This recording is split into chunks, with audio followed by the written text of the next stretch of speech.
Hello. Good morning. Okay. So let's start today's class. What we have completed yesterday? Let's see these factors. Diagnostic testing of chest specimen that laryngoscopy and bronchoscopy.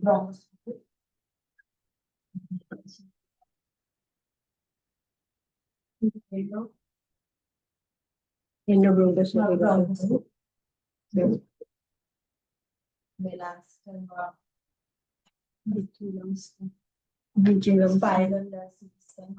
Yes. and Online students, what we have completed yesterday?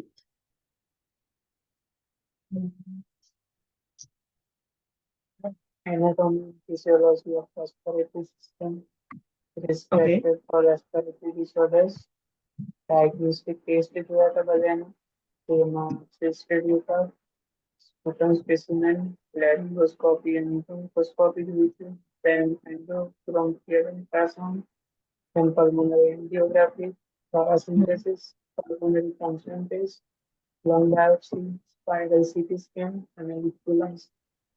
Okay. So let's do a quick revision of our previous class. Okay, so हमने anatomy and physiology देखी थी. Primary function of respiratory system to provide oxygen and to remove CO2.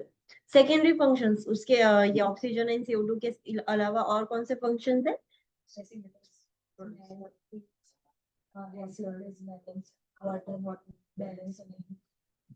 Yes, heat को भी balance में maintain करता है. So sense of smell उसका काम है. Speech production, then water regulation, heat regulation, acid base regulation. फिर हमने अपर रेस्पिरेटरी सिस्टम में नोज का देखा, नोज का फंक्शन क्या है, साइनसेस का फंक्शन क्या है. देन हमने फेरिंग्स देखा, फेरिंग्स के बाद लैरिंग्स देखा. लैरिंग्स को हम वॉइस बॉक्स भी बोलते हैं. लैरिंग्स में कौन से स्ट्रक्चर होंगे? जैसे फेरिंग्स खत्म होगा एपिग्लॉटिस स्टार्ट हो जाएगा, उसके बाद वोकल कॉर्ड्स होंगे एंड वहां से वॉइस प्रोड्यूस होती है. एपिग्लॉटिस एंड वोकल कॉर्ड्स के बीच में कैविटी होती है, ओपनिंग होता है, जिसको हम ग्लॉटिस बोलते हैं. ग्लॉटिस का काम क्या है?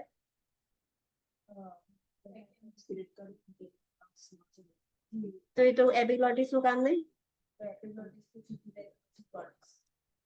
फंक्शन ऑफ ग्लॉटिस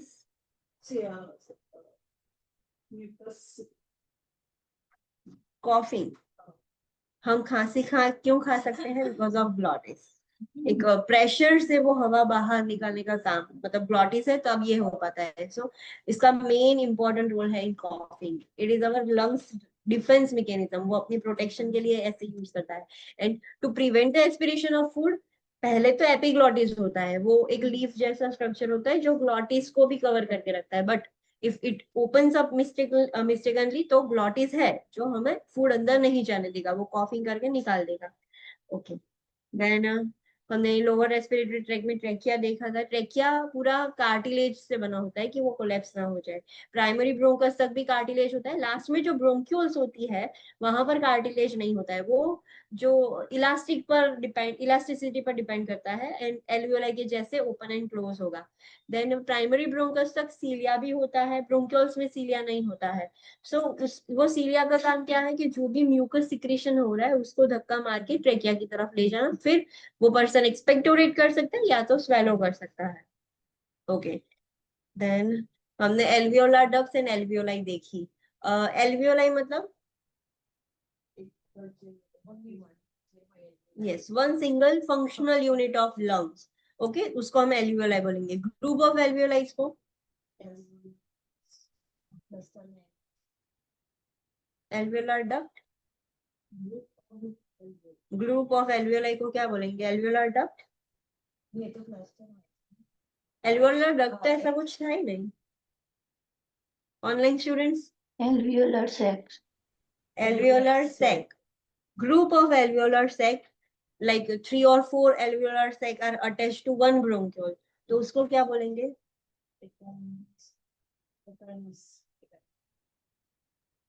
ऑनलाइन एकिनस एक है, एक ब्रोंक्योल, टर्मिनल ब्रोंक्योल के ऊपर चलो चार एकिनस, चार एल्वियोलर सैक है, उसको हम एकिनस बोलेंगे।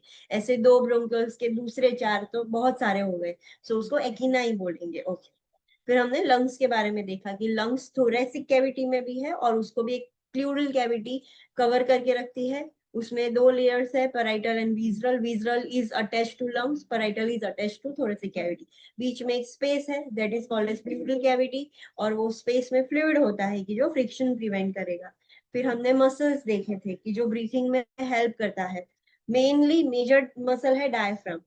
दूसरे एसेसरी मसल्स है जो ब्रीथिंग में हेल्प करते हैं, तो स्क्लेरलिन मसल है, then sternocleidomastoid muscle, pectoralis muscle, trapezius muscle, intercostal muscles, ये सारे हैं। This is for your knowledge, no one is going to ask you which muscles does which thing. फिर हमने रेस्पिरेटरी प्रोसेस देखी थी कि होता कैसे है ब्रीथिंग। तो जब डायफ्राम कॉन्ट्रैक्ट होता है, सो रिलैक्स होगा तब डोम शेप का होगा, कॉन्ट्रैक्ट होगा तब स्ट्रेट हो जाएगा। So due to that lungs expand हो गए, एटमोस्फियर एंड लंग्स का प्रेशर डिफरेंट हो जाएगा, प्रेशर लंग्स के अंदर कम होगा, बिकॉज एयर थोड़ी है, जगह ज्यादा है, तो प्रेशर कम होगा। सो सडनली वो प्रेशर डिफरेंस की वजह से higher pressure to lower pressure air move करेगी, सो एटमोस्फियर से लंग्स में आ जाएगी। फिर लंग्स में आके जो भी एब्जॉर्प्शन, मतलब कैपिलरीज में ऑक्सीजन चला जाता है, परफ्यूजन हो जाएगा। फिर डायफ्राम रिलैक्स होगा, डायफ्राम रिलैक्स होने की वजह से वो वापस से डोम शेप में आ जाएगा, एंड लंग्स है वो वापस से श्रिंक हो जाएंगे। सब स्पेस कम है, एयर ज्यादा है, तो pressure compare to atmosphere lungs में प्रेशर बढ़ जाएगा, ड्यू टू हाई प्रेशर वो एयर बाहर मूव कर देगी। ओके, फिर हमने रिस्क फैक्टर्स देखे थे। Which are the risk factors which can lead to any respiratory problem? Which are the risk factors? Chest injury, yes, crowded living conditions, then smoking, yes, chewing tobacco, online students,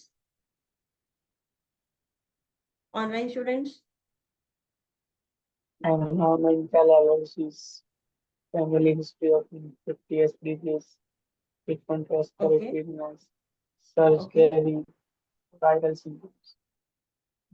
okay. So chemical और environmental pollution से exposure होना, family history में ही problem है, then frequent बार बार उसको respiratory illness होती है, geographical area ही ऐसा है, या तो आप वो कोई जगह पर ऐसे ट्रैवल कर रहे हो जहां पर केसेस ज्यादा है, then surgery and viral syndromes. Okay, two things are not mention here.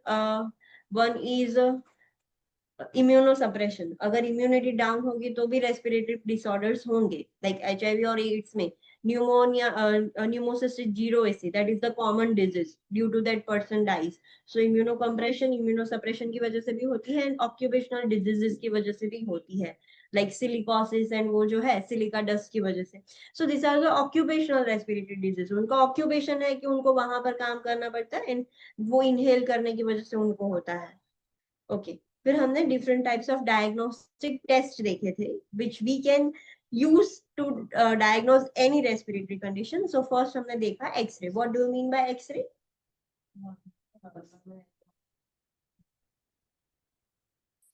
Okay, online students, what is chest x ray और radiograph?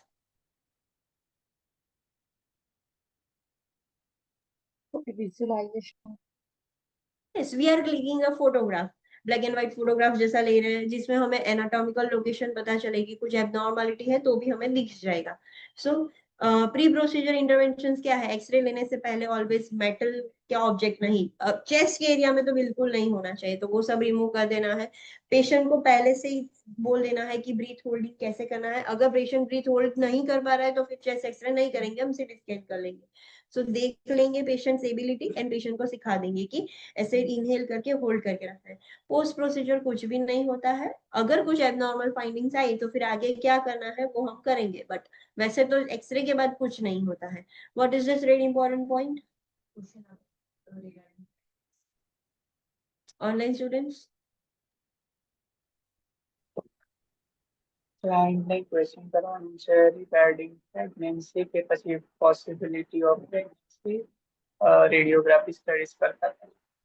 Yes, patient female patient है खास करके तो पूछ लेंगे वेदर यू आर प्रेग्नेंट और नॉट। कोई भी चांस है कि आप प्रेग्नेंट हो सकते हो, आप बंद वो नहीं करेंगे उन पर। फिर हमने देखा स्पूटम स्पेसिमेन, मतलब okay, Online students, what is sputum specimen?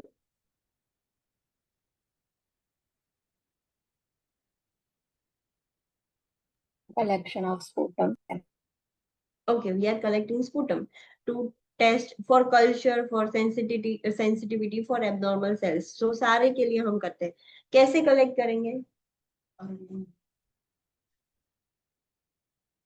Expectoration करके के दूसरे कोई method?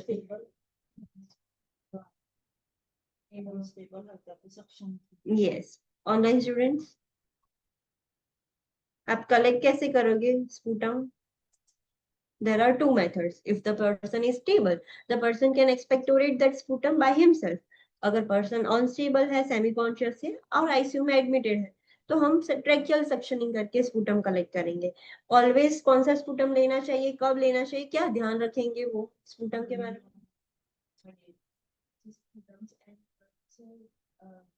Deep breath, several breathing થાય અને પછી જે lungs માંથી જે sputum એટલે એ collect કરવાનું છે. જે oropharynx માંથી નીકળતું હોય તો saliva નીકળી શકે and have flavor નીકળી શકે છે. Okay. So पहले तो early morning का sputum लेना होगा. Patient can do the brushing.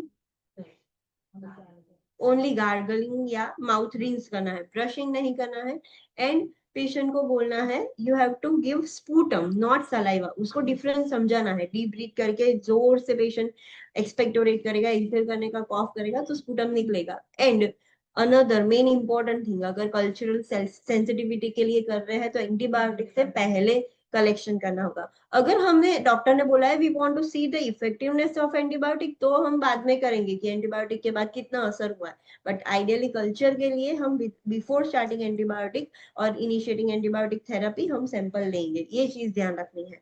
फिर अकॉर्डिंग टू द पर्पस, क्या पर्पस है, सेंसिटिविटी के लिए करना है, सेल्स के लिए करना है, सेल्स चेक करने होंगे कैंसर के, तो उसमें कोई ऐसा लेना देना नहीं है. सो चेक करना है कि पर्पस ऑफ कलेक्शन क्या है एंड उसके अकॉर्डिंग आपकी जो एजेंसी में हॉस्पिटल में जो रूल्स एंड रेगुलेशंस फॉलो होते हैं वो हमें फॉलो करने हैं. स्टेराइल स्पूटम लेना है, 15 ml जितना स्पूटम लेना है.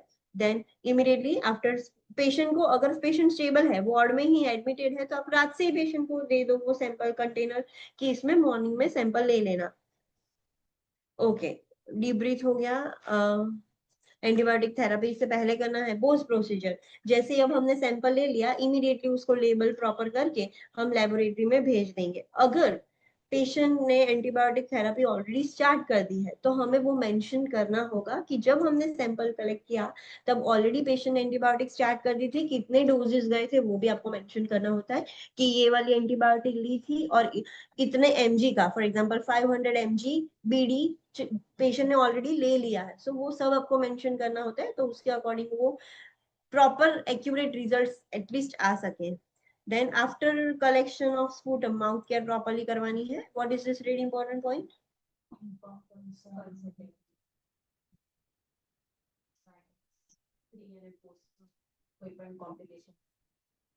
Okay, online students, what is this? Yes. For any invasive procedure આપણે ensure કરી લેવાનું કે informed consent લેવાનું. Then vital signs measure કરવાના before monitor અને post procedure પણ to detect the sign of complication.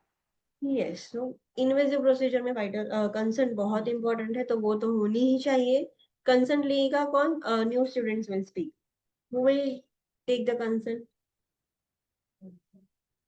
જે પ્રોસીજર છે ડોક્ટર સમજાવશે પણ કન્સર્ન માટે તો પછી આપણે તમને ખબર પડી જાય છે કે એમ પછી જ એની કન્સર્ન લેવાનું. Okay, so who is responsible for taking the consent, PHCP or nurse?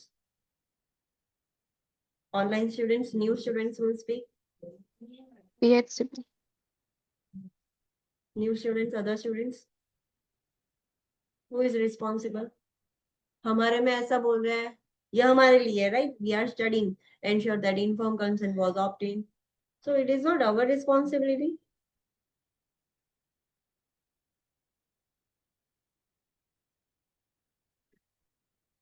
Online students, tell me. तो फिर हमें क्यों बोल रहे हैं कि informed consent लेना जरूरी है? If it's not our responsibility, if it's PHCP's responsibility.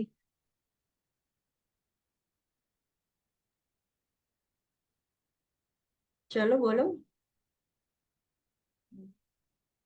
क्योंकि पीएचसीपी कंसर्न जैसे આપણે તો ખાલી ઇન્સ્યોરન્સ કરાવવાનું કે કન્સર્ન લેવલ કે છે કે Yes. અંડરસ્ટેન્ડ કરે છે हाँ, कंसेंट लेना हमारा काम नहीं है, it is not our responsibility. हमारी रिस्पॉन्सिबिलिटी क्या है, कंसेंट साइन हो गई है कि नहीं। अगर नहीं हुई है तो हमें रिमाइंड करवाना होगा सर को, सर कंसेंट बाकी है, please take the consent. The PHCP will explain the procedure, complication, side effects कैसे होगा, सब कुछ उनको एक्सप्लेन करना है। If I am giving you one situation, PHCP आए, प्रोसीजर एक्सप्लेन की पेशेंट को, एंड पेशेंट ने कंसर्न दे भी दी, राइट, चलो, एंड फिर पेशेंट ने क्वेश्चन पूछा नर्स को कि मुझे इसमें डाउट है, can you please explain me again. So what you will do, but you already know how to do it, and आपको पता है प्रोसीजर के बारे में, right, we have studied all this things, तो हमें पता है कैसे होता है, क्या कॉम्प्लिकेशंस होती है। तो online students, can you explain? No. No, we cannot explain. Yes, it's not our responsibility. We have to call the PHCP and हमें उनको बोलना है कि पेशेंट को डाउट है, please clarify. Though we know everything, but it is not our responsibility. Consent है कि नहीं वो इंश्योर करना काम हमारा है। So don't miss understood this concept. Question में से गोल गोल करके आपको पूछ सकते हैं, but we have to be clear, consent लेना हमारा काम नहीं है। पेशेंट को पोस्ट प्रोसीजर पेशेंट को क्या करना है, ड्रेन होगी, ये होगा, वो सब हम एक्सप्लेन करेंगे, right. But related to procedure, कोई भी प्रोसीजर होती है, सर्जरी की कॉम्प्लिकेशंस क्या होंगी, वो सब हमारा काम नहीं है। We can not explain that. We can explain that after procedure आपके पास इतनी ड्रेन होगी, ऐसा होगा, यहाँ पर पेन होगा, ये प्रॉब्लम हो सकता है, लाइक एनेस्थीसिया दिया हुआ होगा आपको, तो आपको यूरिनरी रिटेंशन होगा। सो ऐसी चीजें जो पेशेंट एक्सपीरियंस करने वाला है आफ्टर सर्जरी, तो हम वो पहले से ही अवेयर कर देंगे, तो वो आफ्टर सर्जरी पैनिक ना हो जाए। बाकी प्रोसीजर रिलेटेड उसकी कॉम्प्लिकेशंस, उसके जो साइड इफेक्ट्स है related to surgery, how the surgery will be performed on the patient, कैसे होगा, वो सब हमारा काम नहीं है। So be clear about this point. फिर हम vital signs, pre procedure, pre operative, post procedure, post operative, कभी भी हम प्री एंड पोस्ट हम लेते हैं फॉर कंपैरिजन, कोई कॉम्प्लिकेशन हो तो पता चले। फिर हमने लैरिंगोस्कोपी एंड ब्रोंकोस्कोपी देखा, what is this?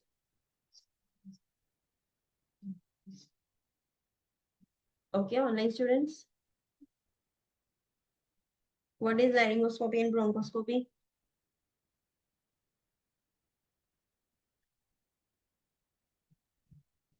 Scope insert करके लैरिंग्स विजुलाइज करेंगे। Okay, so we are inserting a fiber optic scope to visualize larynx, trachea, bronchi, वो देखने के लिए insert करते हैं।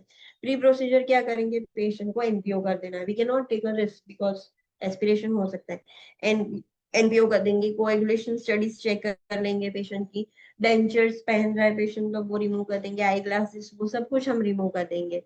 एंड पर्सन को बोलना है पहले से ही, ये हम कह सकते हैं पेशेंट को, बिकॉज ये एक नर्सिंग इंटरवेंशन है माउथ केयर रिलेटेड, कि प्री प्रोसीजर माउथ केयर करनी है प्रॉपर, की जो माउथ है अगर वो ही डर्टी हुआ तो वो बैक्टीरिया लंग्स तक चले जा सकते हैं। सो ऐसा नहीं कि ये डॉक्टर एक्सप्लेन करेगी, दिस इज माइल्डेस्ट थिंग, हम ये एक्सप्लेन कर सकते हैं। फिर आईवी ले लेंगे, आईवी मेडिकेशन लाइक सीडेशन है, एंटीबायोटिक, प्रोफाइलेक्टिक एंटीबायोटिक्स है, देन लोकल एनेस्थेटिक स्प्रे है गैग रिफ्लेक्स को बंद करने के लिए। सो ये सारी प्री प्रोसीजर जो भी मेडिकेशन डॉक्टर ने बोली है, इतने डोज में ये लेनी है इतने टाइम पर, सो वो हम दे देंगे। एंड ऑलवेज जहां पर भी ब्रोंकोस्कोपी होगी, लैरिंगोस्कोपी होगी, वहां पर क्रैश कार्ट मतलब इमरजेंसी रिसक्सिटेशन इक्विपमेंट्स होने चाहिए। आफ्टर प्रोसीजर पेशेंट सीडेटेड होगा, माइल्ड सीडेशन हमने ऑलरेडी दिया है, तो एनपीओ हम ब्रेक नहीं कर सकते जब तक पेशेंट फुली अवेक नहीं हो जाता, गैग रिफ्लेक्स रिटर्न नहीं हो जाता, तब तक पेशेंट का एनपीओ स्टेटस ब्रेक नहीं करेंगे। आफ्टर ब्रेकिंग एनपीओ स्टेटस धीरे धीरे sips of water clear liquid देंगे। फिर पेशेंट को बोलेंगे कि आप लाइक स्कोपी किया है, so there is a possibility आपको सोर थ्रोट होगा। सो सोर थ्रोट के लिए गार्गल्स कर सकते हैं, वार्म गार्गल्स, लॉजेंजेस यूज कर सकते हैं, बट वो भी गैग रिफ्लेक्स आने के बाद। पेशेंट को बोलना है कि स्लाइटली पिंकिश स्पूटम जैसा होगा due to that irritation, mucus production भी एक्सेस हो जाएगा, because we have already inserted some foreign object. So वो इंफ्लेमेटरी रिएक्शन की वजह से म्यूकस सिक्रीशन बढ़ जाएगा, थोड़ा टिंग टिंग जैसा स्पूटम आएगा, दैट इज नॉर्मल। बट अगर ब्लडी स्पूटम, हिमोप्टिसिस हो रहा है, that is not good, it indicates somewhere the bleeding is occurring, so वो अच्छी बात नहीं है। सो हमें वो चेक करना है ब्लडी स्पूटम आ रहा है कि नहीं आ रहा है। ओके, फिर कॉम्प्लिकेशंस है, ब्रोंकोस्पाज्म हो सकता है due to that inflammatory reaction, obstruction हो सकता है, या ब्रोंकियल परफोरेशन हो सकता है। सो ये सारी चीजें हम चेक करेंगे। अगर ब्रोंकियल परफोरेशन हो गया, सो एयर सारी लीक हो जाएगी सराउंडिंग टिश्यूज में, तो हमें कैसे पता चलेगा? जैसे हम पाल्पेट करेंगे वो जगह पर, क्या साउंड आएगा online students?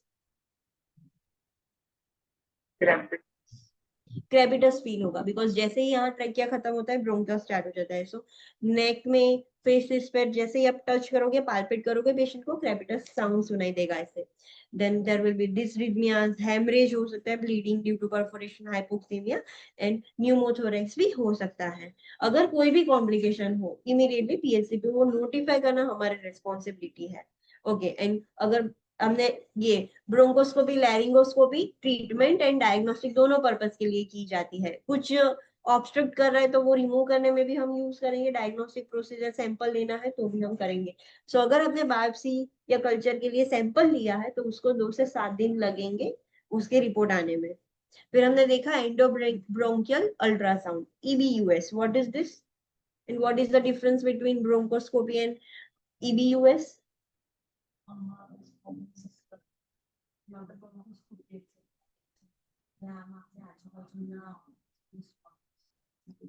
So we cannot visualize the bronchus. Bronchus. Online students. What is the difference between EBUS and bronchoscopy? What is EBUS? Tell me.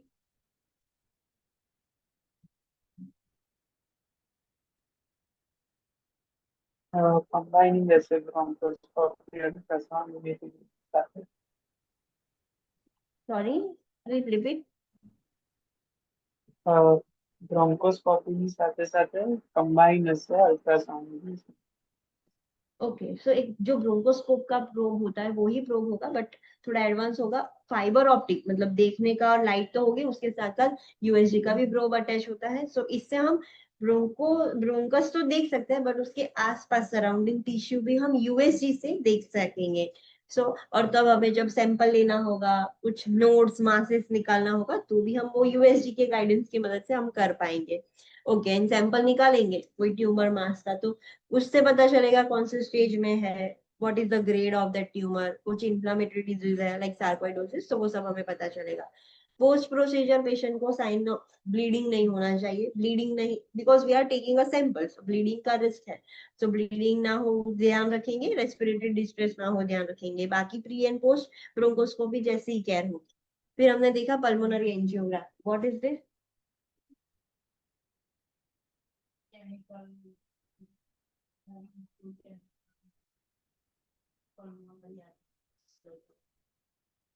Online students, what is pulmonary angiography? अगर coronary angiography पता है तो pulmonary पता होगा।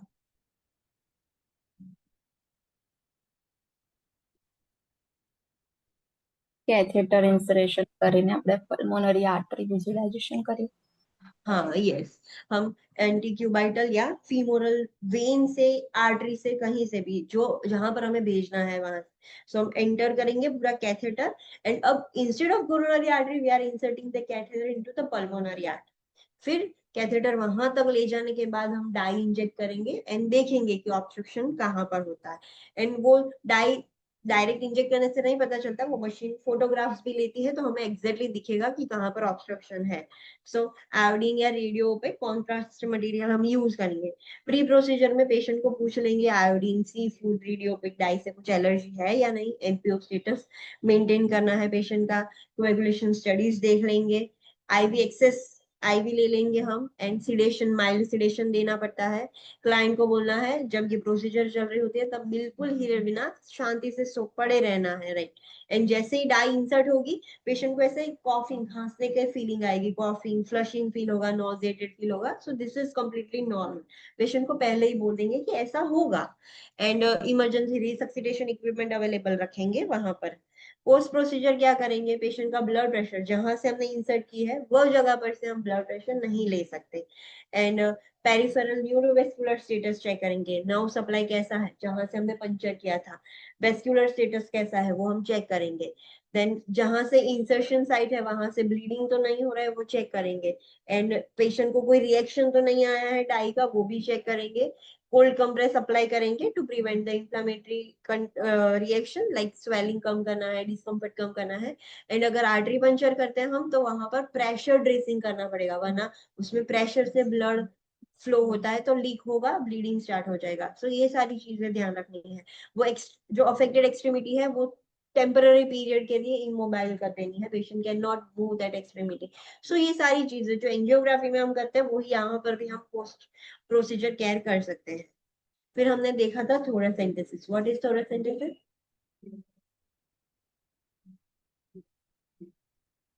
Online students, what is थोरेसेंटेसिस?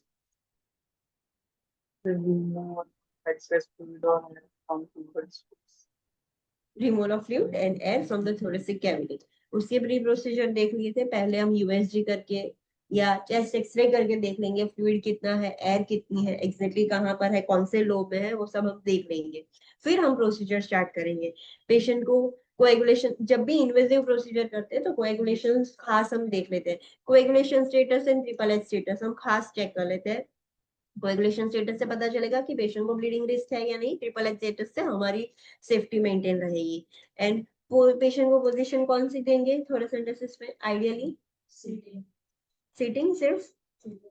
Sir, अपने arms को table पर Sitting position is forward with arms supported on the हाँ, सिटिंग पोजीशन के साथ साथ पेशेंट को दोनों हाथ आगे करके ऐसे बेंड होना है, सो मैक्सिमम कैविटी ओपन हो सके और हम निकाल सके। बट पेशेंट नहीं बैठ पा रहा है या तो डॉक्टर ने कॉन्ट्राइंडिकेट किया है पेशेंट को सिटिंग पोजीशन नहीं देनी है तो line position पे अपना position चाहिए, જે unaffected side છે એ side ઉપર unaffected side है place करी तो मैंने पेड़ एलिवेटेड आती पूरी लेटरल पोजीशन दे देंगे स्लाइटली, यस। सो पहले तो पेशेंट सो जाएगा, स्लाइटली थोड़ा अनअफेक्टेड साइड जहां पर अफेक्टेड है उससे ऑपोजिट साइड को थोड़ा बेंड होगा and head of the bed हम एलिवेट करेंगे। ओके, पेशेंट को बोलना है जब प्रोसीजर हो रही होती है तब you you can cough, you can move, you can do the deep breathing, yes or no? No, patient cannot cough, patient cannot do a deep breathing and movement nahi kar sakta. But what if patient has already chronic coughing? Then patient को खांसी है chronic तो क्या दोगे आप? Cough suppression देंगे, yes. Then post procedure, procedure खत्म होने के बाद रेस्पिरेटरी स्टेटस अब मॉनिटर करेंगे, ठीक हुआ कि नहीं, प्रॉब्लम कुछ कॉम्प्लिकेशंस तो नहीं हो गई है। देन वहां पर जहां से हमने इंसर्ट किया था एक कैथेटर और नीडल, तो वहां पर प्रॉपर ड्रेसिंग अप्लाई करेंगे, वहां से ब्लीडिंग तो नहीं हो रहा है, क्रेपिटस है कि नहीं वो सब चेक करेंगे। Then we have to monitor the signs of complications like pneumothorax है, एयर एम्बोलिज्म है कि नहीं, पल्मोनरी एडिमा हो गया है कि नहीं। एंड फिर से रिव्यू करने के लिए चेस्ट एक्सरे कर लेंगे, अगर न्यूमोथोरेक्स के लग रहा है तो फिर से रिव्यू करेंगे कि अब न्यूमोथोरेक्स है कि है तो कम हुआ कि नहीं, वो सब चेक कर लेंगे। फिर हमने पीएफटी देखा था। What do you mean by pulmonary function test?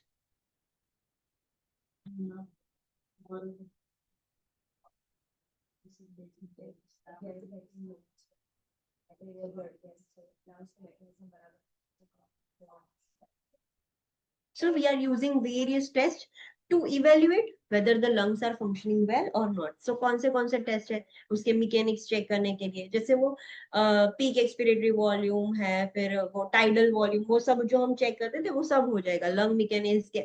आपने देखा होगा फॉर एग्जांपल कुछ पर्सन जो चेकअप के लिए जाते हैं ना उनका भी पीएफटी करते हैं। इन्वेजिव प्रोसीजर नहीं करेंगे, एबीजी और वो सब अवॉइड करेंगे, बाकी स्पायरोमेट्री है, फिर दूसरे डिवाइसेस से उनकी लंग कैपेसिटी क्या है, फंक्शन क्या है, वो सब चेक करेंगे। सो लंग का मैकेनिक्स कैसे वर्क कर रहा है, गैस एक्सटेंड हो रहा है कि नहीं, एसिड बेस डिस्टर्बेंसेस प्रेजेंट है या नहीं, स्पायरोमेट्रिक मेजरमेंट से हमें पता चलेगा, लंग वॉल्यूम, एसपीओ2, एबीजी, ये सारी चीजों से हमें पल्मोनरी फंक्शन पता चल जाएगा। प्री प्रोसीजर क्या है, देखना है कि कोई भी लाइक हमें पेशेंट एनाल्जेसिक्स पेशेंट को कोई एनाल्जेसिक्स चल रहा है या नहीं, बिकॉज कोई ओपियोइड एनाल्जेसिक्स होंगे या सिडेटिव ड्रग्स होगी तो उसकी वजह से रेस्पिरेटरी सेंटर भी डिप्रेस हो जाएंगे, सो इफेक्टिव इवेल्युएशन नहीं हो पाएगा, उसकी वजह से डिप्रेस होंगे तो पीएफटी टेस्ट भी ऑलरेडी रिड्यूस हो जाएगा। सो वो ध्यान रखना है। कुछ ब्रोंकोडायलेटर्स बंद करके विथहोल्ड करके टेस्ट करना है या देकर करना है, कैसे करना है वो पीएचसीपी के उनसे पूछ लेंगे। अगर डॉक्टर बोले कि हमें पेशेंट की खुद की कैपेसिटी देखनी है, सो ब्रोंकोडायलेटर्स मत देना। फिर उनको बोला है कि ओके ब्रोंकोडायलेटर्स दो, फिर कैसा पेशेंट का ब्रीथिंग है वो चेक करना है तो वो उसको देख कर करेंगे, so it depends. Then patient को बोलना है कि एकदम लूज क्लोथिंग पहने, डेंचर्स है तो वो रिमूव कर दे। पेशेंट को हैवी मील्स नहीं लेनी है before this test, 4 to 6 hours पहले से खाना खा लेना है, एंड वो भी लाइट, बहुत हैवी नहीं लेना है। हाइट एंड वेट पेशेंट का चेक कर लेंगे जिससे हम एटलीस्ट प्रिडिक्ट कर सके कि इतनी हाइट एंड इतना वेट है तो पीएफटी इतना हो सकता है। पोस्ट प्रोसीजर पेशेंट जो भी खाना खाना है खा सकता है, उसके ब्रोंको डायलेटर्स अगर हमने विथहोल्ड किए थे तो वो भी ले सकता है, no problem. What is this very important point?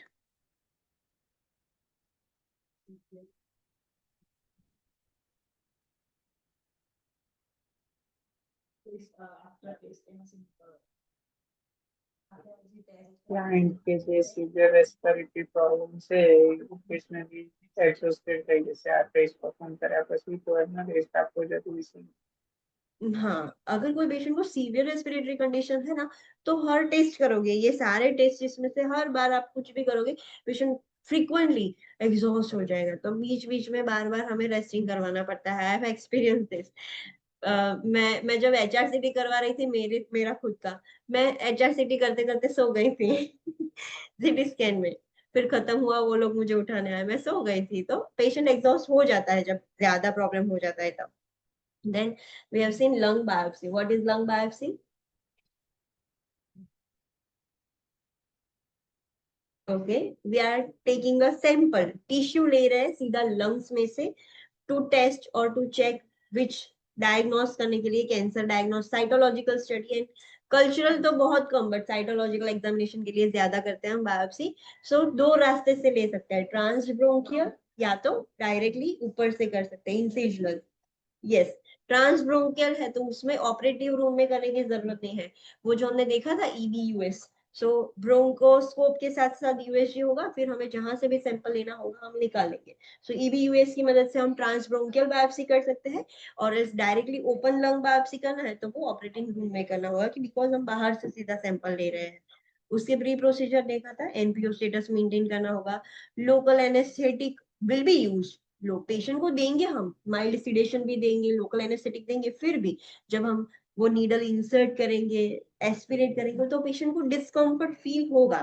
Then analgesic sedatives जो भी देना है देंगे। पेशेंट को बोलना है ड्यूरिंग दिस प्रोसीजर एकदम शांत, patient has to lie still, बिल्कुल हिले बिना पेशेंट को रहना होगा। उसके बाद हमने पोस्ट प्रोसीजर देखी थी, बायोप्सी के बाद जहां से हमने टिश्यू लिया है वहां से ब्लीडिंग नहीं होना चाहिए, वो खास चेक करना है। ब्लीडिंग होगा तो कैसे पता चलेगा? There will be haemoptysis, respiratory distress start हो जाएगा। सो उससे पता चल जाएगा हमें। देखो, monitor signs of respiratory distress, distress है मतलब कुछ प्रॉब्लम हुआ है, सो इमीडिएटली पीएचसीपी को नोटिफाई करेंगे। अगर पंचर ज्यादा हो गया तो एयर लीक हो रही है तो न्यूमोथोरेक्स हो सकता है, एयर एम्बोलाई हो सकता है, अगर वो भी हो तो भी पीएचसीपी को नोटिफाई करना है। एंड पेशेंट को चेस्ट एक्सरे करके हम कंफर्म करेंगे कि कुछ प्रॉब्लम तो नहीं है ना, सब कुछ ठीक है, या प्रॉब्लम है तो क्या हुआ क्या नहीं, वो सब हम चेक करेंगे। फिर हमने देखा spiral CT scan. Spiral city के स्कैन में क्या देखा, क्या होता है?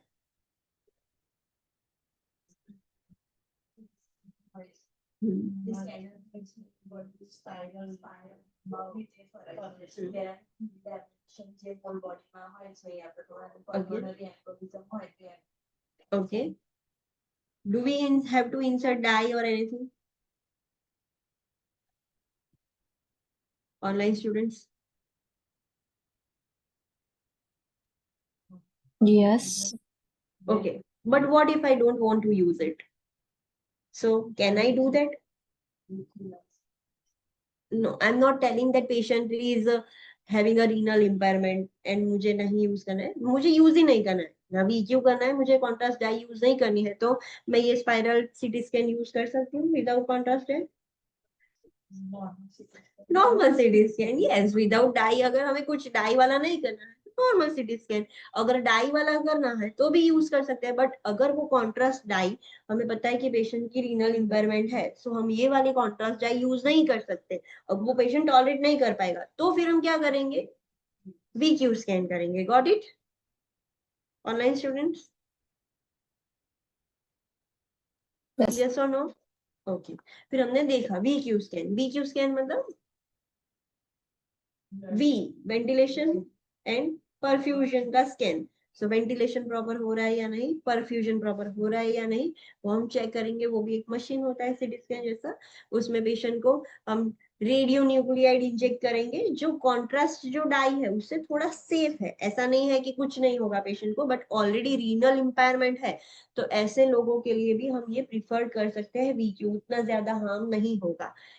बट पेशेंट को तो भी बोलना है कि फ्लूइड इनटेक बढ़ाए, तो एटलीस्ट ज्यादा रीनल इम्पेयरमेंट ना हो, एंड ना हो अगर रीनल इम्पेयरमेंट है ही नहीं तो भी वो प्रिवेंट करने के लिए after injecting any dye any contrast medium, वो रेडियो न्यूक्लियाइड है या रेडियो ओपेक है या कॉन्ट्रास्ट है, कुछ भी है, पानी पीना चाहिए कि रीनल इम्पेयरमेंट ना हो जाए।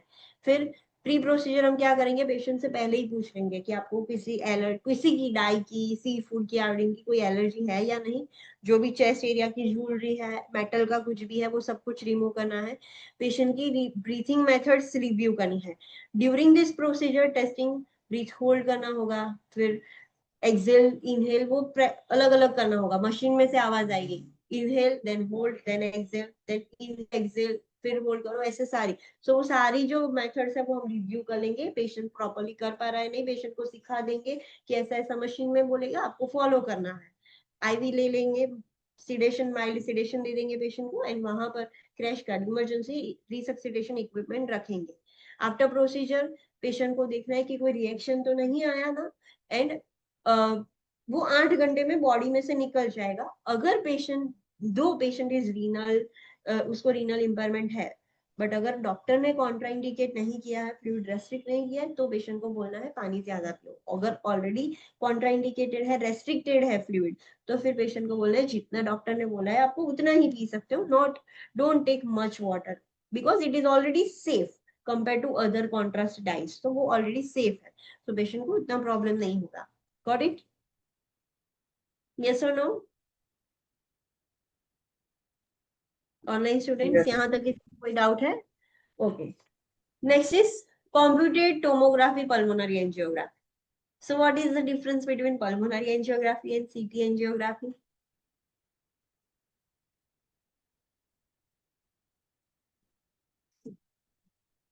Have you ever seen coronary angiography? आपने देखा है अंदर जाके कैथ लैब में? आपकी जब कॉलेज या आपको पोस्टिंग हुई होगी तो कैथ लैब में जाके देखा है एक्चुअली में एंजियोग्राफी कैसे होती है, कैसा डिवाइस होता है, कैसी मशीन, कैसे स्क्रीन, क्या होता है? नहीं देखा है? Online students anyone? Yes ma'am, देखा है। कैसा होता है, explain.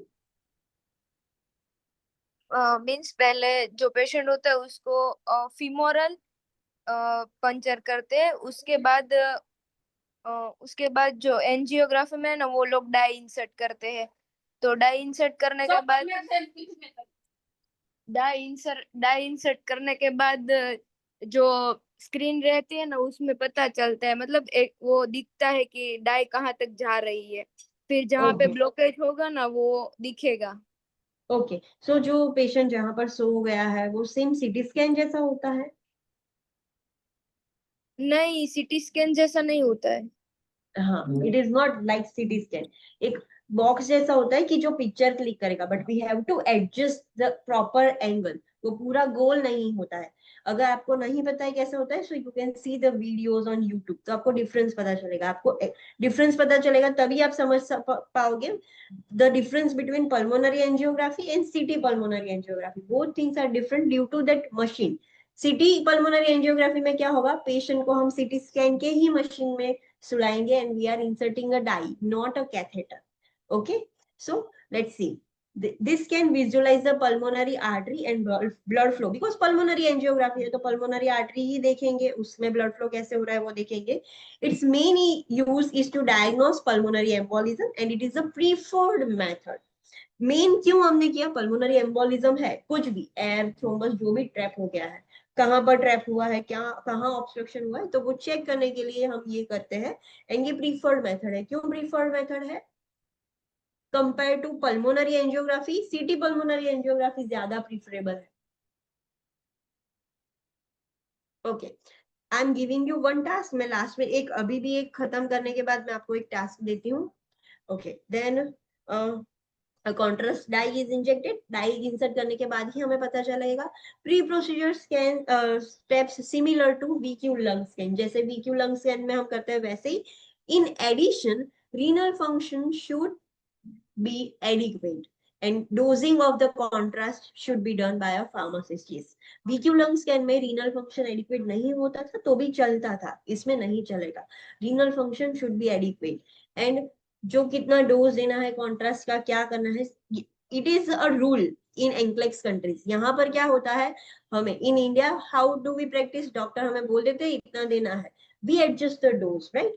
But in NCLEX countries क्या होता है, डॉक्टर जो प्रिस्क्राइब करते हैं, पाइंट जो प्रिपरेशन होता है कि 500 ml पाइंट में ये मेडिसिन डाइल्यूट करनी है, तो वो भी फार्मासिस्ट ही करके देगा.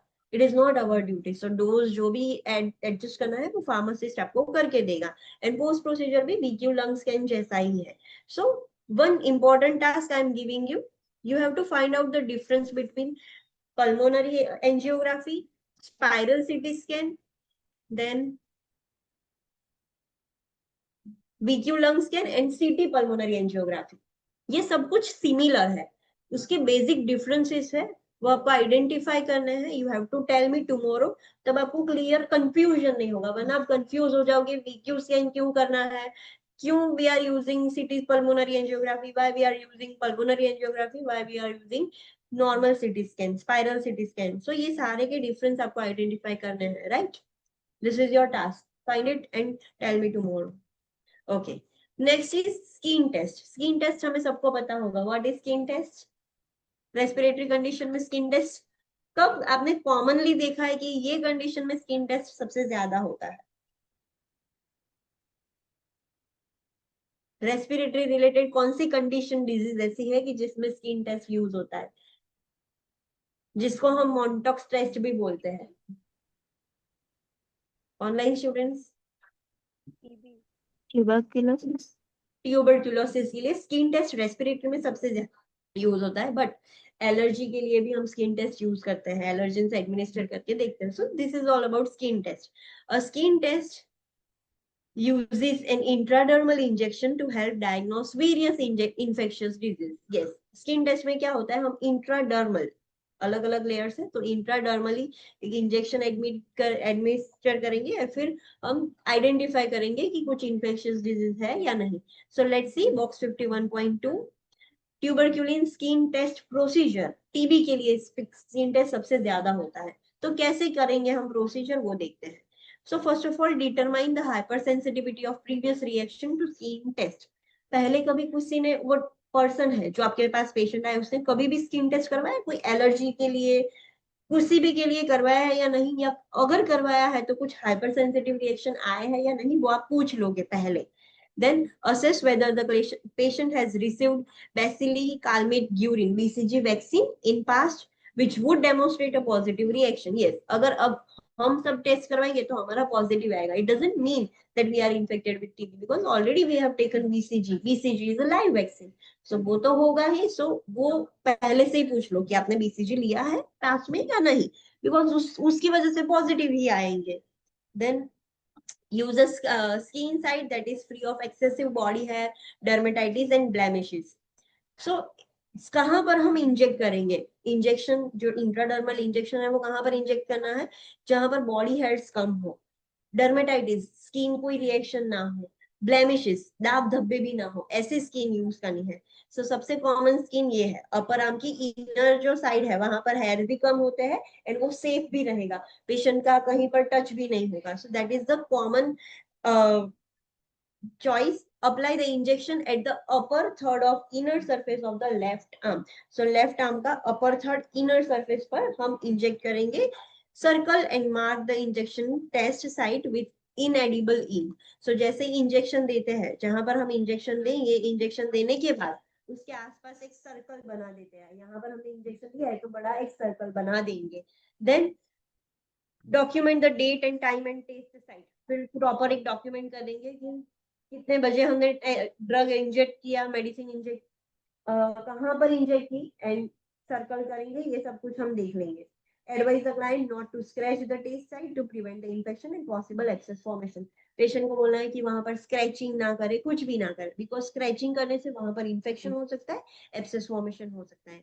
Instruct the client to avoid washing the test site. अगर पेशेंट नहा रहा है, कुछ भी करे, तो ये जगह गीली नहीं करनी है जहां हमने ऑलरेडी इंजेक्ट किया. सो वो साइट वॉश नहीं करनी है. And assess the reaction at the injection site 48 to 72 hours after administration of the test antigen. वो एंटीजन देने के 2 या 3 दिन बाद हम वापस से टेस्ट करेंगे कि ये जो हमने ये इंजेक्शन दिया था तब स्वेलिंग होता है, सो वो साइज में इंक्रीज हुआ कि नहीं वो चेक करेंगे. सो हमें वो टेस्ट साइट है उसका इन ड्यूरेशन चेक करना है. हार्ड बम्पी स्वेलिंग हो जाएगा इन मिलीमीटर्स. सो मेजरमेंट लेंगे कि कितना है. And for the presence of erythema and vesiculation, small blister like elevations. So वो बम्प तो होगा, उसके आसपास रेडनेस हो जाएगी, वेसिकल फॉर्मेशन हो जाएगा, मतलब क्या रिएक्शन आया, क्या हुआ, वो सब हम नोट करेंगे. टीबी के लिए हम कर रहे हैं तो सिर्फ वो बम्प एलिवेट होता है, सेंटीमीटर बढ़ता है. कुछ एलर्जीज के लिए करेंगे तो वहां पर एलर्जिक रिएक्शन भी देखने को मिलेगा. सो ये सब हम इवेल्युएट करेंगे after 48 to 72 hours. So skin test ऐसे किया जाता है. अब स्किन टेस्ट कितना हो तो हम पॉजिटिव कंसीडर करेंगे, क्या होगा वो हम लेटर ऑन स्टडी करेंगे, जब कंडीशन स्टडी करेंगे तब. नेक्स्ट है एबीजी. एबीजी मतलब आपने बहुत बार सुना होगा. हाँ, बट क्या होता है उसमें?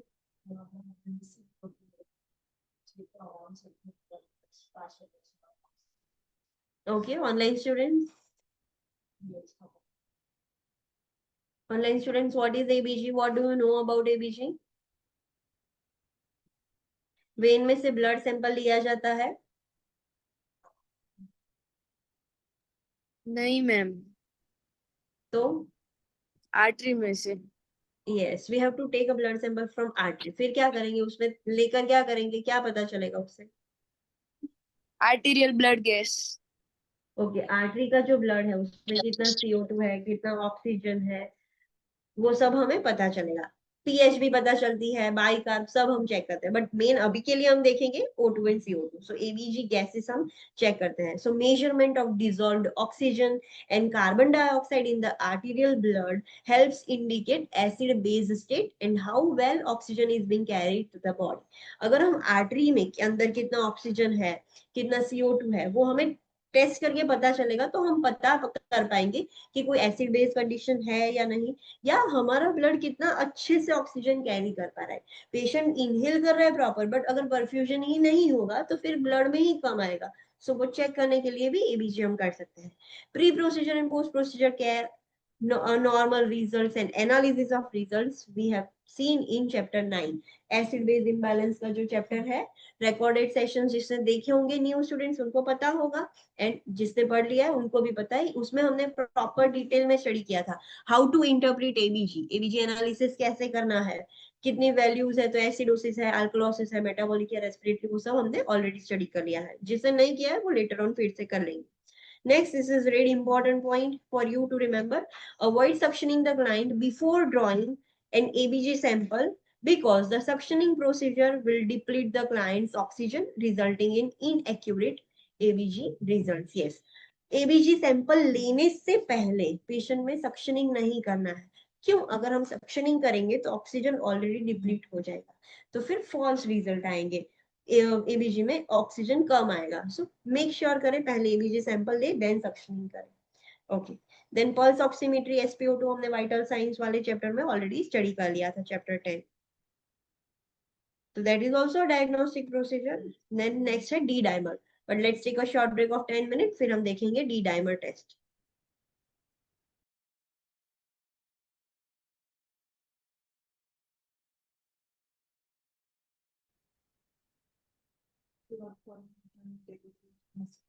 Not exactly formation. Okay, actually में एक्चुअली डी डाइमर टेस्ट क्यों होता है? जब क्लॉट बनती है बॉडी में, फिर हमारी बॉडी एज अ कंपेंसेटरी और डिफेंस मैकेनिज्म वो क्लॉट को तोड़ने का ट्राई करेगी। सब जब वो क्लॉट टूटती है तो उसमें से जो वेस्ट प्रोडक्ट निकलता है उसको हम ऐसे डी डाइमर कंसिडर करके चलते हैं। सो जितना डी डाइमर ज्यादा, उतना हमें उतना पता चलेगा कि बॉडी में इतनी क्लॉट्स हुई तभी ब्रेक डाउन हुआ ना। विदाउट क्लॉट्स ब्रेक डाउन करना ही नहीं, बॉडी क्यों करेगी? सो ब्रेक डाउन हो रहा है उसका मतलब कि क्लॉट्स बन रही है। देर आर पॉसिबिलिटीज, बॉडी बहुत ट्राई कर रही है, but what if clot break ही ना हो, आधी होके छूट जाए, थोड़ी होके बंद हो जाए, बट क्लॉट फॉर्मेशन हुआ है वो तो पता चलेगा। एक्चुअली डी डाइमर फॉर्मेशन के वक्त नहीं निकलता, डी जनरेशन होता है जब वो क्लॉट बनी हुई है, वो डीग्रेड होगी तब डी डाइमर एलिवेट होगा। बट वो एलिवेट हो रहा है तो उससे हमें इनडायरेक्ट तो पता चलेगा ना कि क्लॉट बनी थी। अगर कोई पर्सन में डी डाइमर ज्यादा है उसका मतलब कि उसके ब्लड में बार बार क्लॉट फॉर्मेशन हो रहा है। एंड सबसे कॉमन ये, जब पेशेंट को इस्केमिक स्ट्रोक के रिस्क ज्यादा होते हैं तब डॉक्टर्स डी डाइमर टेस्ट करवाते हैं कि कितना क्लॉट फॉर्मेशन है या नहीं। So let's study about D dimer. It is a blood test that measures the clot formation and lysis that results from the degradation of fibrin. So indirectly हमें clot formation पता चलेगा, but D dimer कब elevate होता है कि जब clot formation हो जाए, फिर बॉडी उसको तोड़ने के लिए उसका लाइसिस करे, सो फाइब्रिन का लाइसिस होगा तब डी डाइमर एलिवेट होगा। सो इनडायरेक्टली हमें पता चल जाएगा कि क्लॉट फॉर्मेशन हुआ था। It helps to diagnose a positive test results the presence of thrombus in conditions such as DVT, pulmonary embolism और stroke. अगर D dimer पॉजिटिव आता है, मतलब वैल्यूज ज्यादा आती है, तो हमें पता चलेगा कि पेशेंट को लाइक डीवीटी होगा या पल्मोनरी एम्बोलिज्म, जहां पर क्लॉट फॉर्मेशन की बात होगी, जहां जहां पर वो पॉसिबिलिटीज हो सकती है। It also used to diagnose the DIC and monitor the effectiveness of treatment. DIC में भी, DIC is also bleeding and clotting disorder. So उसमें भी एबनॉर्मल कितनी क्लॉट्स बनती हैं, सो वो क्लॉट जितनी टूटेगी उतना भी डी डाइमर बढ़ेगा, सो वो भी डायग्नोस करने के लिए हेल्प होगा। या तो हम ट्रीटमेंट कर रहे हैं डीआईसी की तो वो इफेक्टिव है या नहीं, क्लॉट बनना बंद हुआ कि नहीं, वो भी पता चलेगा। D dimer has a high sensitivity, low specificity and diagnosing clot formation. Okay, D dimer एकदम सेंसिटिव टेस्ट है, मतलब इमीडिएटली जैसे ही ब्रेक होगा वो एलिवेट हो जाएगा, बट क्लॉट फॉर्मेशन में स्पेसिफिसिटी उसकी नहीं है। ऐसा नहीं बोल सकते कि डी डाइमर एलिवेटेड है तो क्लॉट होगी ही। व्हाट इफ क्लॉट पूरी ब्रेक हो गई है, तो फिर डी डाइमर तो एलिवेट होगा बिकॉज ब्रेक डाउन हो गया, सो डी डाइमर एलिवेटेड होगा। बट बॉडी ने बहुत अच्छे से काम किया है, क्लॉट पूरी ब्रेक कर दी है।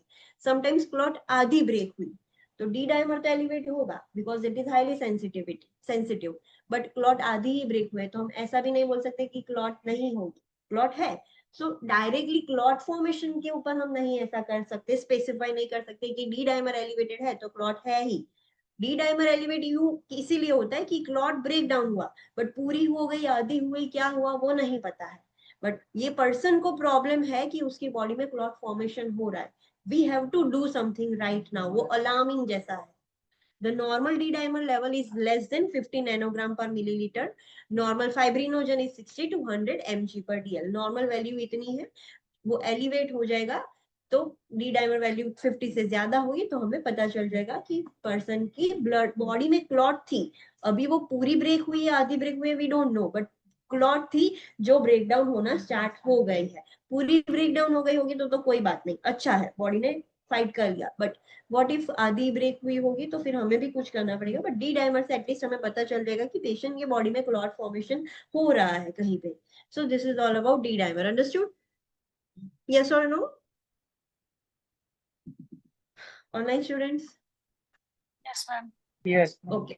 नेक्स्ट टॉपिक है रेस्पिरेटरी ट्रीटमेंट्स, जो हमने ऑलरेडी कॉम्प्लेक्स केयर में स्टडी कर लिया था। डिफरेंट ऑक्सीजन डिलीवरी, मास्क से, नेजल कैन्युला से, वेंचुरिपल, तो वो सारे रेस्पिरेटरी ट्रीटमेंट देखे थे। Ventilator, ET tube, TT tube देखा था, फिर चेस्ट ट्यूब, ड्रेनेज सिस्टम, वो सारी रेस्पिरेटरी ट्रीटमेंट्स है जो हमने ऑलरेडी कॉम्प्लेक्स केयर में स्टडी कर दी है।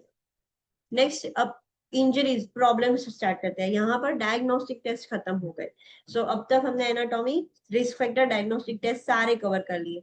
Now let's study about the disease condition और प्रॉब्लम। सो फर्स्ट है चेस्ट इंजरीज।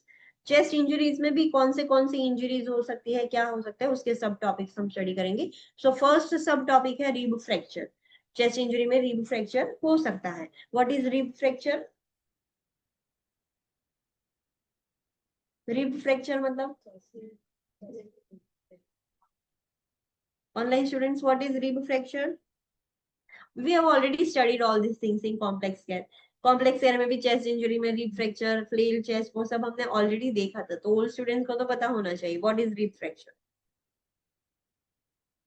जो कंटिन्यूटी है रिब केज की और रिब्स की, वो टूट गई है due to injury, direct pressure, blunt trauma की वजह से रिब्स टूट गए हैं.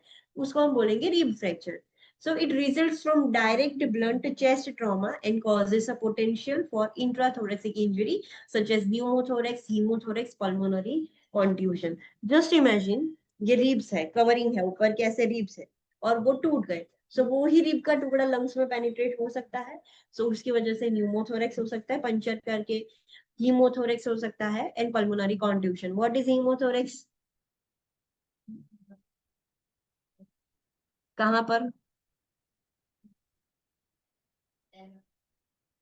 तो उसको न्यूमोथोरेक्स नहीं बोलते. Air accumulation in pleural cavity is called as pneumothorax. So what is pneumothorax? Blood in pleural space.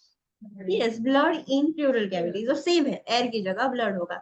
और else pulmonary contusion भी हो सकते हैं, वो सब हम देखेंगे. ओके. Pain with movement. अब जब भी कोई पर्सन को रिब फ्रैक्चर होगा तो जैसे ही पेशेंट मूवमेंट भी करेगा पेशेंट को पेन होगा. डीप ब्रीथिंग करेगा तो भी पेन होगा. कॉफिंग रिजल्ट्स इन, कॉफिंग में भी पेन होगा. सो उसकी वजह से it results in impaired ventilation and इनएडिक्वेट clearance of secretion. Just imagine patient move कर रहा है, सांस ले रहा है, खांसी खा रहा है, तो भी पेशेंट को पेन हो रहा है, वो रिब्स टूटे हुए हैं. सो फिर पेशेंट क्या करेगा? उतना जोर से या इनहेल ही नहीं करेगा. सो उसकी वजह से वेंटिलेशन ही अच्छा नहीं होगा एंड जो सिक्रीशन है वो भी नहीं क्लियर कर पाएगा. पेशेंट को खांसने में भी दर्द हो रहा है तो पेशेंट खांसी भी नहीं खाएगा. सो उसकी वजह से ये प्रॉब्लम हुआ. It can be serious and life threatening when 3 or more ribs are fractured with pre-existing disease condition, particularly cardiopulmonary disease or for the elderly client. Okay, जब 2 या 3 या उससे ज्यादा रिब्स फ्रैक्चर हो जाए तब वो सीरियस है, लाइफ थ्रेटनिंग है. या तो कोई पर्सन को ऑलरेडी कुछ डिजीज है, कार्डियोपल्मोनरी डिजीज है एंड रिब फ्रैक्चर हुआ, एक भी हुआ तो भी उसके लिए भी लाइफ थ्रेटनिंग है. या तो ओल्डर पीपल होगा और उनमें रिब फ्रैक्चर हुआ तो उनके लिए भी ये लाइफ थ्रेटनिंग हो सकता है. अब रिब फ्रैक्चर होगा तो साइन एंड सिम्टम्स क्या होंगे? Pain and tenderness at the injury site that increases with inspiration. जैसे ही आप छुओगे वहां पर टेंडरनेस होगी, पेशेंट को छुए बगैर भी पेन होता रहेगा एंड जैसे ही पेशेंट इनहेल करेगा पेन बढ़ेगा. Shallow respiration. सो पेशेंट क्या करेगा? डीप ब्रीथिंग करेगा ही नहीं, एकदम शैलो रेस्पिरेशन करेगा. इनहेल एक्सेल एकदम शैलो करेगा. Client splints the chest using a pillow as needed. Client फिर पिलो लेके ऐसे चेस्ट को स्प्लिंट करके रखेगा. External splints are not recommended because they limit the chest wall expansion. हम कुछ ऐसे बेल्ट या ऐसा कुछ नहीं पहना सकते बिकॉज उससे लंग्स एक्सपांड होंगे ही नहीं. क्लाइंट को जितना पिलो से करना है वो कर सकता है. तो शायद हमारी बॉडी ड्राइव करती है, लाइक थोड़ी देर हम सांस लेते हैं फिर हम यॉर्निंग क्यों करते हैं? बिकॉज बॉडी को ज्यादा ऑक्सीजन चाहिए तो हम ज्यादा लेने का ट्राई करते हैं. तो ऐसा कुछ हो तो पेशेंट कर पाए. Fractures noted on ribs series X-ray. Okay, पता कैसे चलेगा रिब फ्रैक्चर है? डायग्नोसिस के लिए हम एक्सरे यूज करेंगे, पता चल जाएगा. इंटरवेंशन क्या करेंगे जब रिब फ्रैक्चर होता है? तो चलो हम क्या कर सकते हैं? मेडिसिन देके ठीक हो सकता है रिब फ्रैक्चर. तो online students, generally rib fracture होता है तो सर्जरी करने की जरूरत नहीं है, वो खुद से ही हील हो सकते हैं. सो हमें सिर्फ कैल्शियम सप्लीमेंट ही देना होगा तो थोड़ा बूस्ट हो जाए, जल्दी हो जाए. पेशेंट को एनाल्जेसिक्स देंगे तो कंफर्ट होगा. सो मेडिसिन देके ही हम ठीक कर सकते हैं. बट अगर ज्यादा हो गया है, बहुत सारे 3 और ज्यादा रिब्स फ्रैक्चर हो गए हैं, पेशेंट को कॉम्प्लिकेशंस हो गई है, तो फिर हम सर्जरी करके दोनों रिब्स के ऊपर प्लेट रख देंगे, तो रिब प्लेटिंग कर देंगे. So note that the ribs usually reunite spontaneously. अपने आप से ही वो ठीक हो जाएंगे. Client has a higher risk of developing pneumonia after rib fracture. Pneumonia होने का चांसेस ज्यादा है रिब फ्रैक्चर होने के बाद. क्यों? न्यूमोनिया में क्या होता है?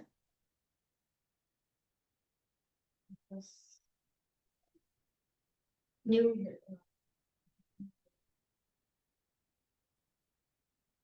ओके, तो फिर रिब फ्रैक्चर में क्यों? Find out the rational.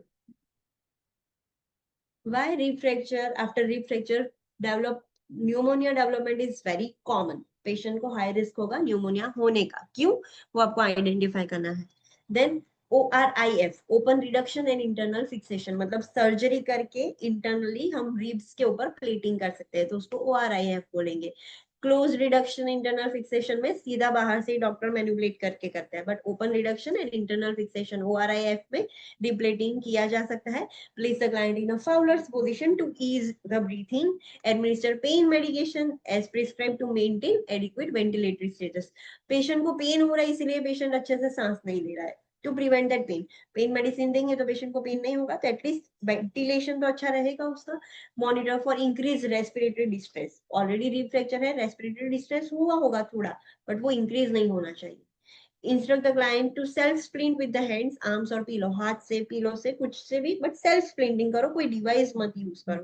Prepare the client for an intercostal nerve block as prescribe if the pain is severe, अगर बहुत सीवियर पेन है तो जो दोनों दो इंटरकोस्टल स्पेस होती है, वहां पर जो नर्व्स होती है वहां पर डायरेक्टली सीधा इंजेक्शन इंटरकोस्टल स्पेस में ही नर्व ब्लॉक दिया जाएगा, तो पेशेंट को पेन ही ना हो। सो ये हम कर सकते हैं। ओके, नेक्स्ट चेस्ट इंजरी है flail chest. What do you mean bye flail chest?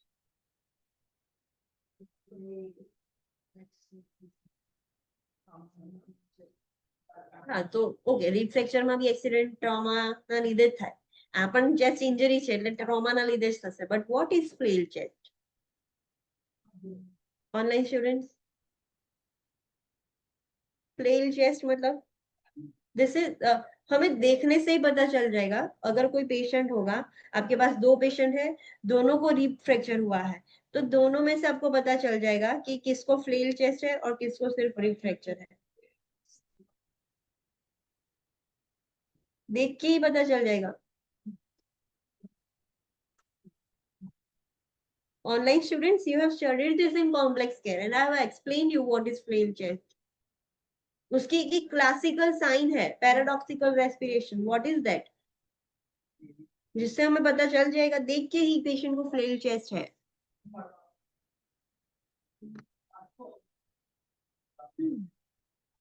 रात गई बात गई, याद रखिए क्या करना है, किसका फायदा हुआ है, हमें क्या, जो भी है flail chest.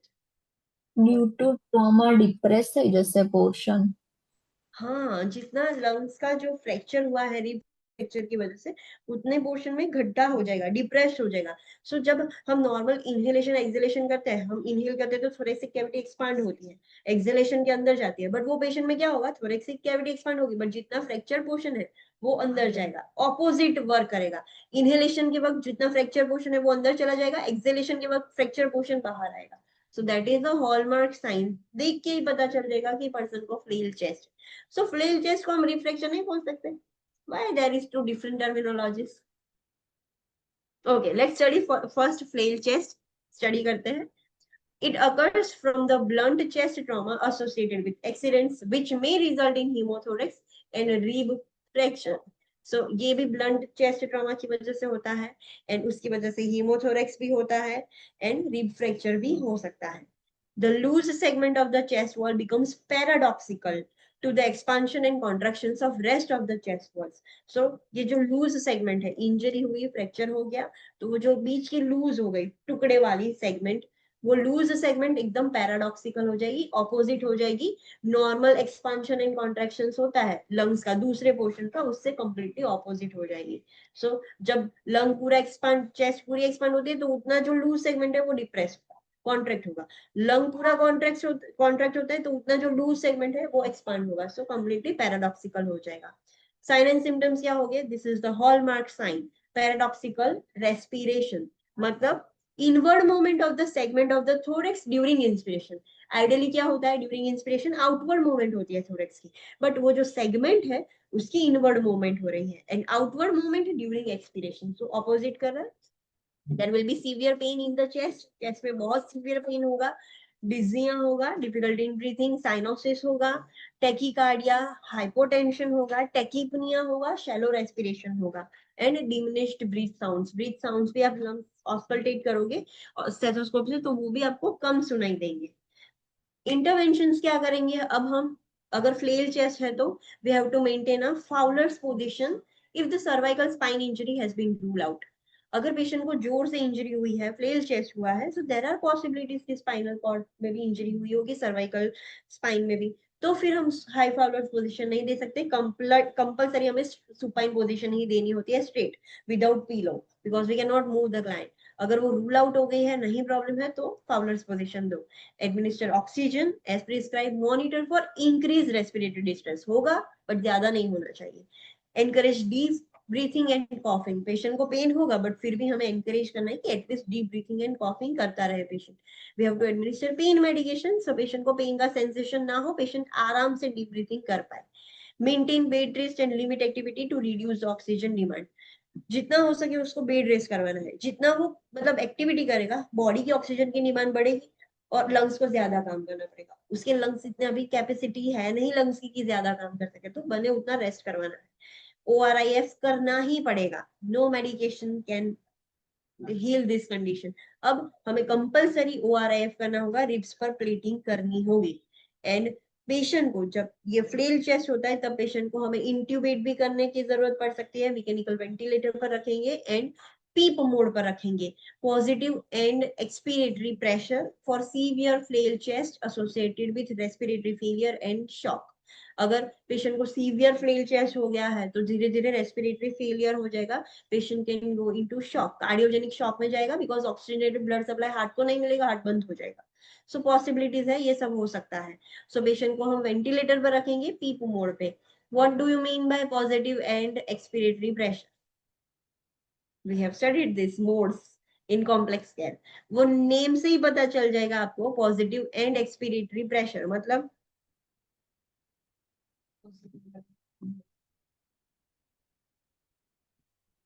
Online students, PEEP mode, IPAP, CPAP, बहुत सारे मोड हमने स्टडी किए थे। What is PEEP? Tell me tomorrow, what is pep?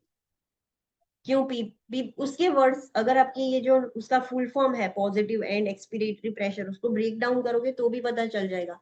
What does this PEEP mode is indicating to you? Okay, so my question is, flail chest में भी rib fracture होता है but वो थोड़ा सीवियर है, रिब फ्रैक्चर में भी rib fracture होता है, so why there is a difference between flail chest and rib fracture? दोनों को एक क्यों नहीं बोल सकते हम? What is the difference? दोनों में होता तो रिब ही फ्रैक्चर है, तो फिर दोनों को रिब फ्रैक्चर क्यों नहीं बोल सकते हम?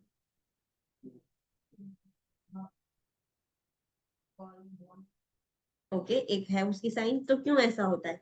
रिफ्रैक्चर तो पहले भी हो, हमने फर्स्ट कंडीशन देखी उसमें भी रिफ्रैक्चर होता था, so why there was no any paradoxical movement? But એમાં ડિપ્રેસ નહીં થાય ને પોર્શન એક બે કરતા વધારે રીબ્સ ને ડેમેજ નહીં થાય ને? क्यों रिफ्रैक्चर में दो रिब्स नहीं डैमेज हो सकती? हमने आगे देखा था, अगर कॉम्प्लिकेशन सीवियरिटी ज्यादा हो सकती है अगर 3 से ज्यादा रिब्स फ्रैक्चर हुए तो भी हम उसको रिब फ्रैक्चर ही बोलेंगे, we can not call it flail chest. You have to find it out what is the difference between flail chest and rib fracture। मैं सारे क्वेश्चंस करूंगी, आपके सारे जो भी आंसर्स होंगे मैं पूछूंगी भाई ये क्यों है, तो सारे आंसर्स रेडी रखना कि क्यों ऐसा है, क्यों ऐसा नहीं है। So find out the difference. Okay, next injury है chest injury, that is pulmonary contusion. Contusion word पढ़ा है कभी? Contusion we have studied this, मतलब क्या कॉन्ट्यूजन का? मैं ऑलवेज सेम एग्जांपल देती हूँ, कॉन्ट्यूजन कैसे याद रखना है? अगर कोई आपको या आप किसी को पंच मारो तो ઇન્ટરનલ બ્લીડિંગ થયું હશે બહાર સ્કિન પર अभी બ્લુઇશ आप किसी को पंच मारो या कोई आपको पंच मारता है तो पूरा कैसा ब्लूइश डिस्कलरेशन हो जाता है, वो क्यों होता है? बिकॉज इंटरनल ब्लीडिंग हो रहा है, सो उसको हम कॉन्ट्यूजन बोलते हैं। सो ये है पल्मोनरी कॉन्ट्यूजन, मतलब લંગ્સમાં ઇન્ટરનલ બ્લીડિંગ થયું છે. लंग्स के अंदर ब्लीडिंग हो गया है। सो आपको अगर गूगल करना है so you can Google it, जैसे स्किन पे होता है वैसे लंग्स भी ब्लीडिंग की वजह से ऐसे ब्लूइश डिस्कलरेशन देखेगा, देखने को मिलेगा। So due to that blunt injury lungs के अंदर ही ब्लीडिंग हो गया है, सो पल्मोनरी कॉन्ट्यूजन हो जाएगा। So it is characterized by interstitial hemorrhage associated with intra-alveolar hemorrhage resulting in decreased pulmonary compliance. Okay. Injury हुई कहाँ? इंटरस्टिशियल स्पेस में इंटरस्टिशियल हेमरेज हुआ. इंटरस्टिशियल हेमरेज मतलब हमें पता है कि ये एल्वियोलाई है, यहाँ से ऐसे कैपिलरीज, ब्लड कैपिलरीज ऐसे जाएगी, राइट. ये ब्लड कैपिलरी है जिसके अंदर ब्लड होगा. सो ये जो बीच की स्पेस है, ये वाली जो स्पेस, उसको हम बोलेंगे interstitial space. There is very thin, बहुत थीन स्पेस होती है, कंप्लीटली ऐसे अटैच नहीं होता है. There is a space. So bleeding हुआ, ब्लंट इंजरी, जोर से इंजरी हुई. जब हम पंच मारते तो कैसे, शार्प इंजरी नहीं है, दैट इज ब्लंट इंजरी. वो कैपिलरीज रप्चर हो जाती है, इंटरनल ब्लीड करना स्टार्ट कर देती है. सो क्या होगा, ये एल्वियोलाई है और इसके आसपास यहाँ पर ब्लड एक्यूमुलेशन हो जाएगा. Sometimes it also is associated with intra alveolar haemorrhage. इतनी जोर से इंजरी हुई है कि एल्वियोलाई के अंदर भी ब्लड हो गया. आइडियली इंटरस्टिशियल स्पेस में होता है, but sometimes it can also associated with intra alveolar haemorrhage. तो फिर इंट्रा एल्वियोलर हेमरेज होगा तो pulmonary compliance, pulmonary function decrease हो जाएगा. बिकॉज एल्वियोलाई का काम क्या है, O2 अंदर भेजना, CO2 बाहर ले जाना. व्हाट इफ यहाँ पर एंड यहाँ पर ब्लड है, तो फिर वो जो ऑक्सीजन है वो आ भी नहीं पाएगा, CO2 जा भी नहीं पाएगा. सो पल्मोनरी फंक्शन कॉम्प्रोमाइज हो जाएगा. The major complication is acute respiratory distress syndrome. Due to pulmonary complication, acute respiratory distress syndrome होता है. Respiratory distress is another different thing and acute respiratory distress syndrome is different thing. We will study ARDS, हम देखेंगे, but ये अभी तक, ये अभी के लिए याद रखो कि pulmonary contusion की वजह से ARDS होता है. ओके. साइन एंड सिम्टम्स क्या होंगे अगर पेशेंट को पल्मोनरी कॉन्ट्यूजन हुआ है? तो डिजिया होगा, रेस्टलेसनेस होगा. सोचो आपको 2 मिनट सांस ना है तो आप कैसे रेस्टलेस हो जाते हो, तो पेशेंट को भी होगा. इंक्रीज ब्रोंकियल सिक्रीशंस, सिक्रीशंस बढ़ जाएंगे. हाइपोक्सीमिया होगा पेशेंट को, ऑक्सीजनेटेड ब्लड सप्लाई, ब्लड के अंदर ऑक्सीजन कम हो जाएगा. हीमोप्टिसिस होगा बिकॉज ब्लड है अंदर है, तो वो कितना भी लंग्स तो ट्राई करेगा निकालने के लिए. ब्रीथ साउंड भी डिक्रीज हो जाएगी बिकॉज एयर मूवमेंट भी अच्छे से नहीं हो रही है. एंड क्रैकल्स एंड व्हीजेस होंगे. क्रैकल्स क्यों? Because fluid, that is blood, fluid है अंदर, and due to that inflammatory reaction abnormal narrowing हो सकता है, तो व्हीजेस भी आपको सुनाई दे सकते हैं ऑस्कल्टेशन के वक्त. ओके. सो इंटरवेंशंस क्या करेंगे हम? Maintain a patent airway and adequate ventilation. Airway is our priority. We don't want to obstruct the complete airway. So airway हमारी प्रायोरिटी है. एयरवे पेटेंट रखना है एंड वेंटिलेशन अच्छे से हो, वो ध्यान रखना है. पेशेंट को फाउलर्स पोजीशन में रखेंगे, ऑक्सीजन एडमिनिस्टर करेंगे and monitor for increase respiratory distress. सांस लेने में ज्यादा तकलीफ तो नहीं हो रही है. Maintain bed rest and limit the activity to reduce the oxygen demand.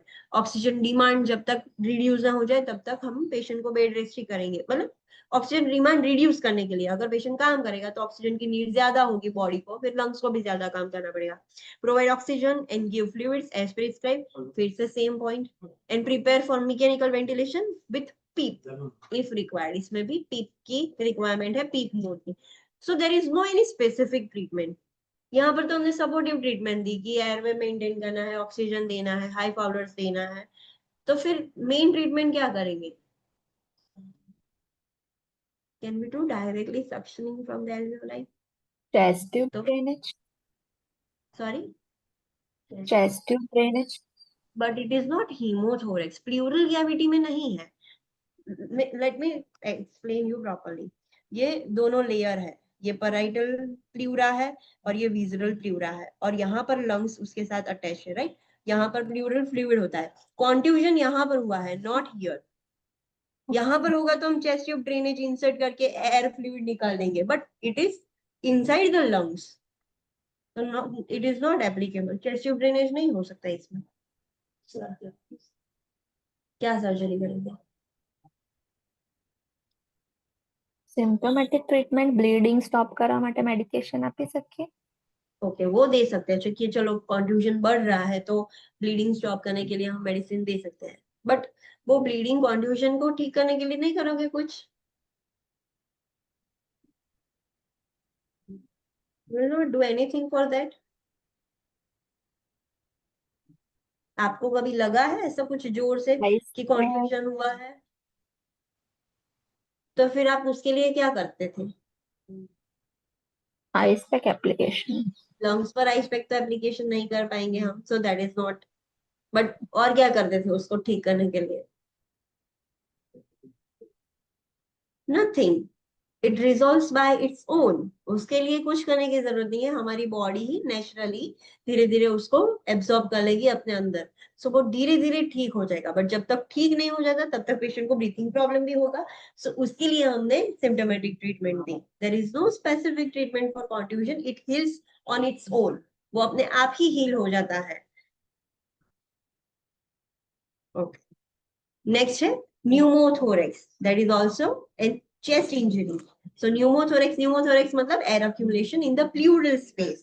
So accumulation of atmospheric air in the pleural space, which results in a rise in intrathoracic pressure and reduced vital capacity, or the greatest amount of air expired from the lungs after taking a deep breath. You can see the figure 51.2.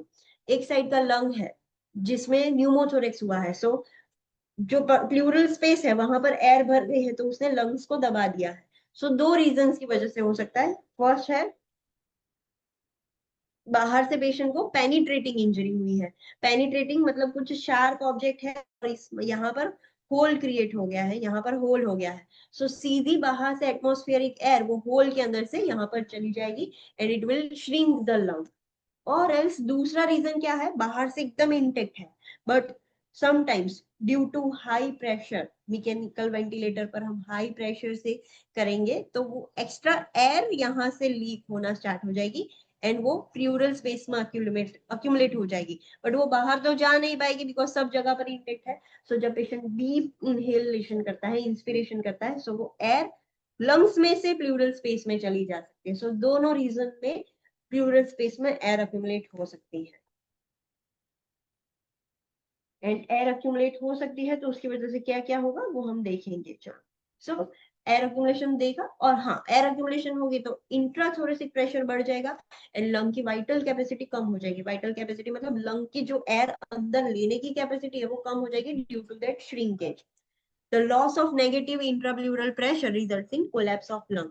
जो lungs के अंदर negative pressure होना चाहिए, मतलब कम pressure होना चाहिए जिसकी वजह से एयर अंदर है, वो अब तो है ही नहीं। लंग्स के अंदर बहुत ज्यादा प्रेशर हो गया है, प्लूरल स्पेस में से धक्का लग रहा है। सो वो लंग श्रिंक हो जाएगा, कोलैप्स हो जाएगा, वो एयर अंदर ले नहीं पाएगा।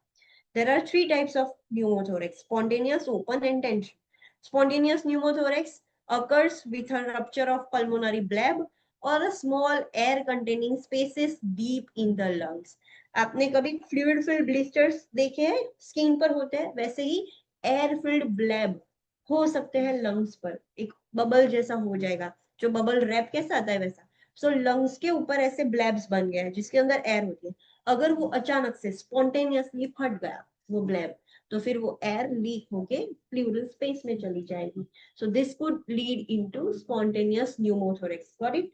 ओके, नेक्स्ट है ओपन न्यूमोथोरेक्स, मतलब बाहर से कुछ पेनिट्रेट हो गया है। And open pneumothorax occurs when opening through a chest wall allows the entrance of a positive atmospheric pressure into the pleural space. चाकू लगा है या कुछ भी पेनिट्रेटिंग ऑब्जेक्ट लग गया है, there is an opening, directly chest wall पर एक ओपनिंग क्रिएट हो गया, सो सीधी एयर वहां से अंदर चली जाएगी। एंड टेंशन न्यूमोथोरेक्स पीप की वजह से, it occurs when a blunt chest injury from a mechanical ventilation with PEEP, when a buildup of positive pressure occurs in the pleural space. जब हम पेशेंट को पीप मोड पर रखते हैं तब न्यूमोथोरेक्स होने के चांसेस है। So we have to be very careful कि पीप का प्रेशर हम कितना रख रहे हैं। अगर ज्यादा प्रेशर रखेंगे, सोचो वेंटिलेटर इतने फोर्स से एयर दे रहा है एंड वो एयर की वजह से एक्सेस एयर कहाँ जा रही है, फिर लीक होके प्लूरल स्पेस में चली जा रही है। So due to this mechanical ventilator की वजह से न्यूमोथोरेक्स होगा तो हम बोलेंगे टेंशन न्यूमोथोरेक्स, प्रेशर की वजह से हुआ है। So this are the three different types of pneumothorax. Understood, online students?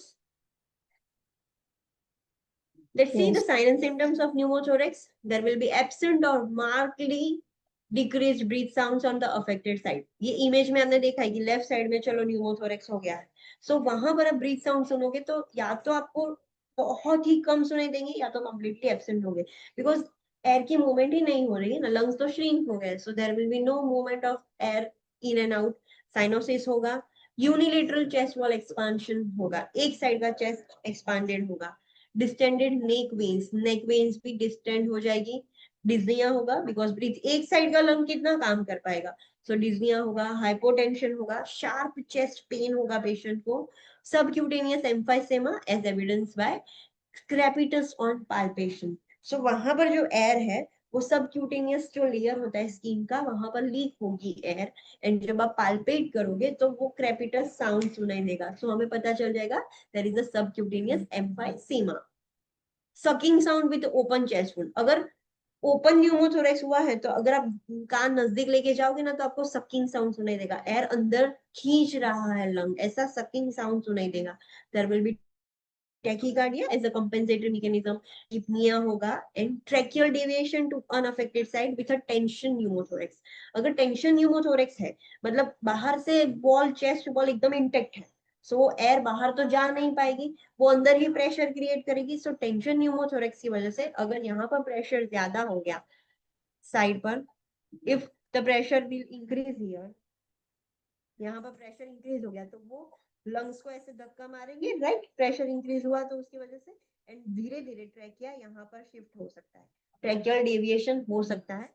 Open pneumothorax में नहीं होगा, ओपन न्यूमोथोरेक्स में वो जो ओपनिंग है वहां से ज्यादा प्रेशर होगा तो वहां से लीक हो जाएगी, बट टेंशन न्यूमोथोरेक्स में तो ओपनिंग है ही नहीं, सो वो प्रेशर फिर दूसरे स्ट्रक्चर्स को धक्का मारेगा, तो there will be tracheal deviation.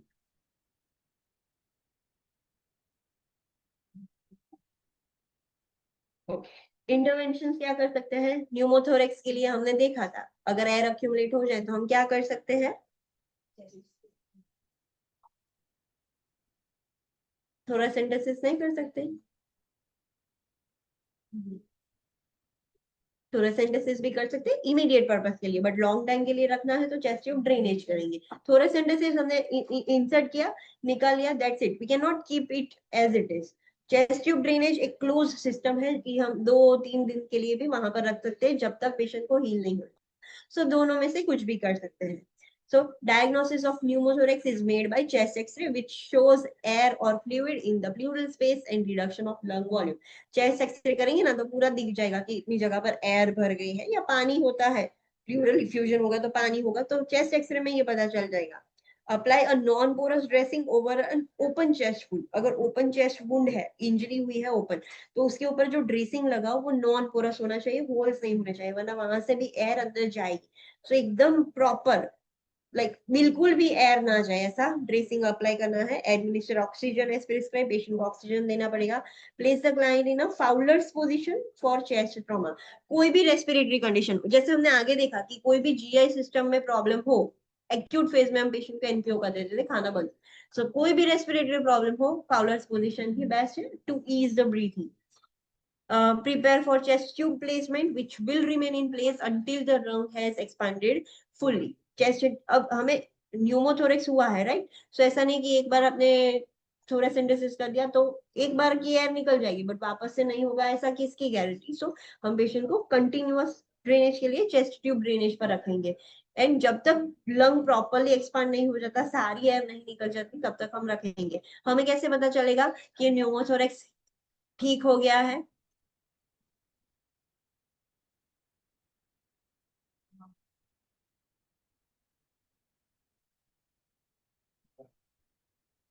हमने स्टडी किया है, हमें कैसे पता चलाएगा न्यूमोथोरेक्स ठीक हो गया है। ड्रेनेज सिस्टम थ्रू हाँ बट कैसे, मूवमेंट स्टॉप થઈ જશે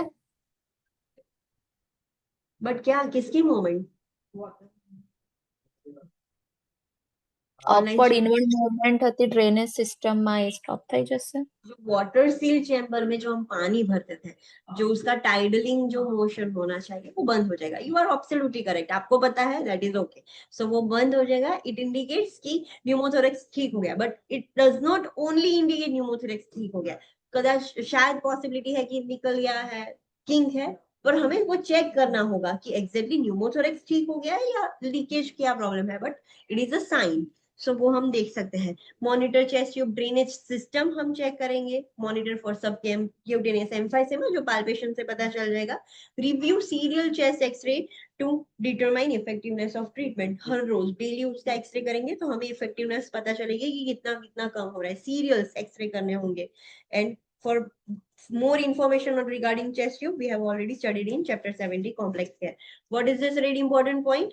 Client with a respiratory disorder should be positioned with the bed of the head of the bed elevated. तो ये याद ही रखना है कि कोई भी रेस्पिरेटरी प्रॉब्लम क्यों ना हो, head of the bed elevate करके रखेंगे। But cervical injury, cervical spine injury ना हो तो, अगर सर्वाइकल स्पाइन इंजरी है तो ऐसा नहीं बोलना कि हमने तो रेस्पिरेटरी में एलिवेट करने के लिए बोला था तो करेंगे।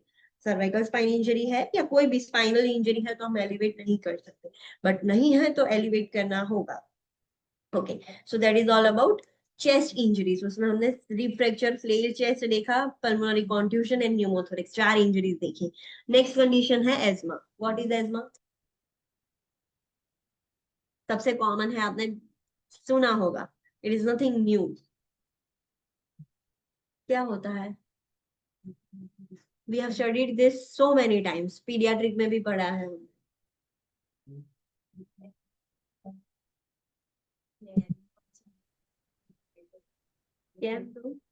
How obstruction is?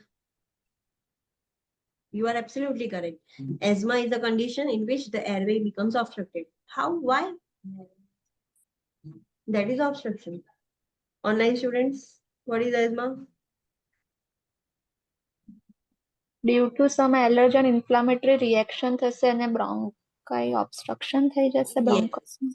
हाँ, सो कोई एलर्जी, कोई भी फॉरेन बॉडी, फॉरेन ऑब्जेक्ट हमारी बॉडी में जाता है तो हमारी बॉडी इंफ्लामेटरी रिएक्शन जनरेट करेगी। So due to that inflammatory reaction वो एयरवे ऑब्स्ट्रक्ट हो जाता है, जिसको हम बोलते हैं asthma. Asthma is a chronic condition. So कोई पर्सन को एस्मा है, सब मेडिसिन दे के उसको क्योर कर पाओगे? No, we can not cure it. So अगर आपके पास 2 पेशेंट हैं, एक पेशेंट है न्यूमोथोरेक्स का, एक पेशेंट है एस्मा का, सो आपकी प्रायोरिटी कौन सी होगी? कौन सा पेशेंट आपकी प्रायोरिटी होगी? Always select acute problems over chronic. Chronic हम रातों रात ठीक नहीं कर पाएंगे, जो एक्यूट प्रॉब्लम है वो इमीडिएटली हम ठीक कर सकते हैं। पेशेंट को न्यूमोथोरेक्स हम रिकवर कर सकते हैं, बट एस्मा को हम क्योर नहीं कर सकते। सो let's see it's pathophysiology. ESMA ऐसे वर्क कैसे करता है, होता क्या है? सो कोई भी ट्रिगरिंग एजेंट्स है, कुछ भी एलर्जेंस है, कुछ भी है जिससे पेशेंट को एलर्जी है, इट कुड बी एनीथिंग। बहुत सारे एलर्जेंस है, वो हम लेटर ऑन देखेंगे, but it could be anything. Allergens exercise की वजह से, इन्फेक्शन या कोई भी इरिटेंट्स की वजह से वो एलर्जिक रिएक्शन हो रहा है, इंफ्लामेटरी रिएक्शन हो रहा है। सो उसमें होगा क्या, जब भी हमारी बॉडी में एलर्जी, कोई भी फॉरेन बॉडी आती है, फॉर एग्जांपल आप कुछ स्मेल करो जिससे आपको एलर्जी हो, तो इमीडिएटली वी स्टार्ट स्नीजिंग। वो क्या है, हमारी बॉडी का मैकेनिज्म वर्क कर रहा है, इंफ्लामेटरी रिएक्शन की वजह से हम वो निकालने का ट्राई कर रहे हैं। So that is why we are sneezing. So IgG जो गामडी था, immunoglobulin, IgG, IgA, IgM, IgD, IgE, so IgE है, वो एक मास्ट सेल मीडिएटेड रिस्पॉन्स है। आईजीई इम्यूनोग्लोबुलिन है, जो फॉरेन ऑब्जेक्ट कोई भी आता है, इट कुड बी एनीथिंग, तो उसको फाइट करने के लिए हेल्प करता है। सो उससे क्या होगा, mast cell mediated response generate होगा।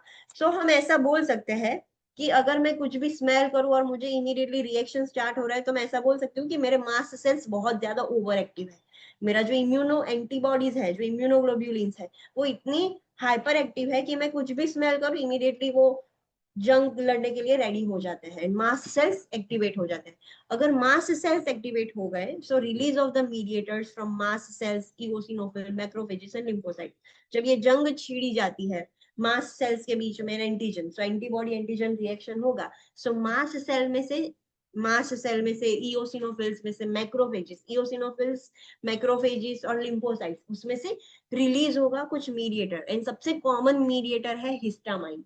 हिस्टामाइन सबसे खराब है, वो एलर्जिक रिएक्शन देने में हेल्प करता है। हमें पता चलेगा अगर हिस्टामाइन जितना ज्यादा रिलीज होगा, उतना ज्यादा एलर्जिक रिएक्शन देखने को मिलेगा पेशेंट में, इसीलिए हम एंटीहिस्टामाइंस देते हैं कि हिस्टामाइन रिलीज ही ना हो तो एलर्जिक रिएक्शन पेशेंट एक्सपीरियंस ना करे। सो वो मीडिएटर्स रिलीज होंगे। यहाँ तक पता चला कोई भी पेशेंट ने ट्रिगर एक्सपीरियंस किया, इमीडिएटली आईजीई ने फाइट देना स्टार्ट कर दिया। सो बहुत सारे मास्ट सेल्स आ गए फाइट देने के लिए, और वो मास्ट सेल में से मीडिएटर्स निकला, that is histamine. It is not mention here but histamine release होता है। अब जब भी कोई पर्सन एलर्जन के कांटेक्ट में आएगा, सो कुछ पर्सन ऐसे होते हैं कि इमीडिएटली रिस्पॉन्स जनरेट हो जाता है, अर्ली फेज रिस्पॉन्स। कुछ लोग ऐसे होते हैं कि थोड़ी घंटे बाद रिस्पॉन्स होगा, लाइक 5-6 आवर्स बाद उसको रिस्पॉन्स जनरेट होगा। सो अर्ली फेज रिस्पॉन्स कब होगा? Immediately with in 30 to 60 minutes, आधे घंटे 1 घंटे के अंदर उसको तो एपिसोड आना स्टार्ट हो जाएगा। कैसे एपिसोड आएंगे? ब्रोंकियल स्मूथ मसल कंस्ट्रिक्शन होना चालू हो जाएगा due to inflammatory reaction, bronchus constrict होना स्टार्ट हो जाएगा, म्यूकोजल एडिमा हो जाएगा। इन्फ्लेमेटरी रिएक्शन होता है ना, तब एडिमा होता है, म्यूकस सिक्रीशन होता है, वो सारी चीजें होती है। सो कंस्ट्रिक्शन हो गया, एडिमा हो गया, म्यूकस सिक्रीशन स्टार्ट हो जाएगा, एंड वेस्कुलर लीकेज होना स्टार्ट हो जाएगा अंदर अंदर। सो उसकी वजह से पेशेंट को ऐसे सांस लेने में तकलीफ होगी, बिकॉज ब्रोंकस कंस्ट्रिक्ट हो गया है, ऑलरेडी नैरो हो गया था, उसका रास्ता ऐसे नैरो हो गया था। Just imagine this is a normal bronchus, ये नॉर्मल ओपनिंग है ब्रोंकस का, राइट? अब एलर्जिक रिएक्शन की वजह से वो ज्यादा नैरो हो गया, इतना नैरो।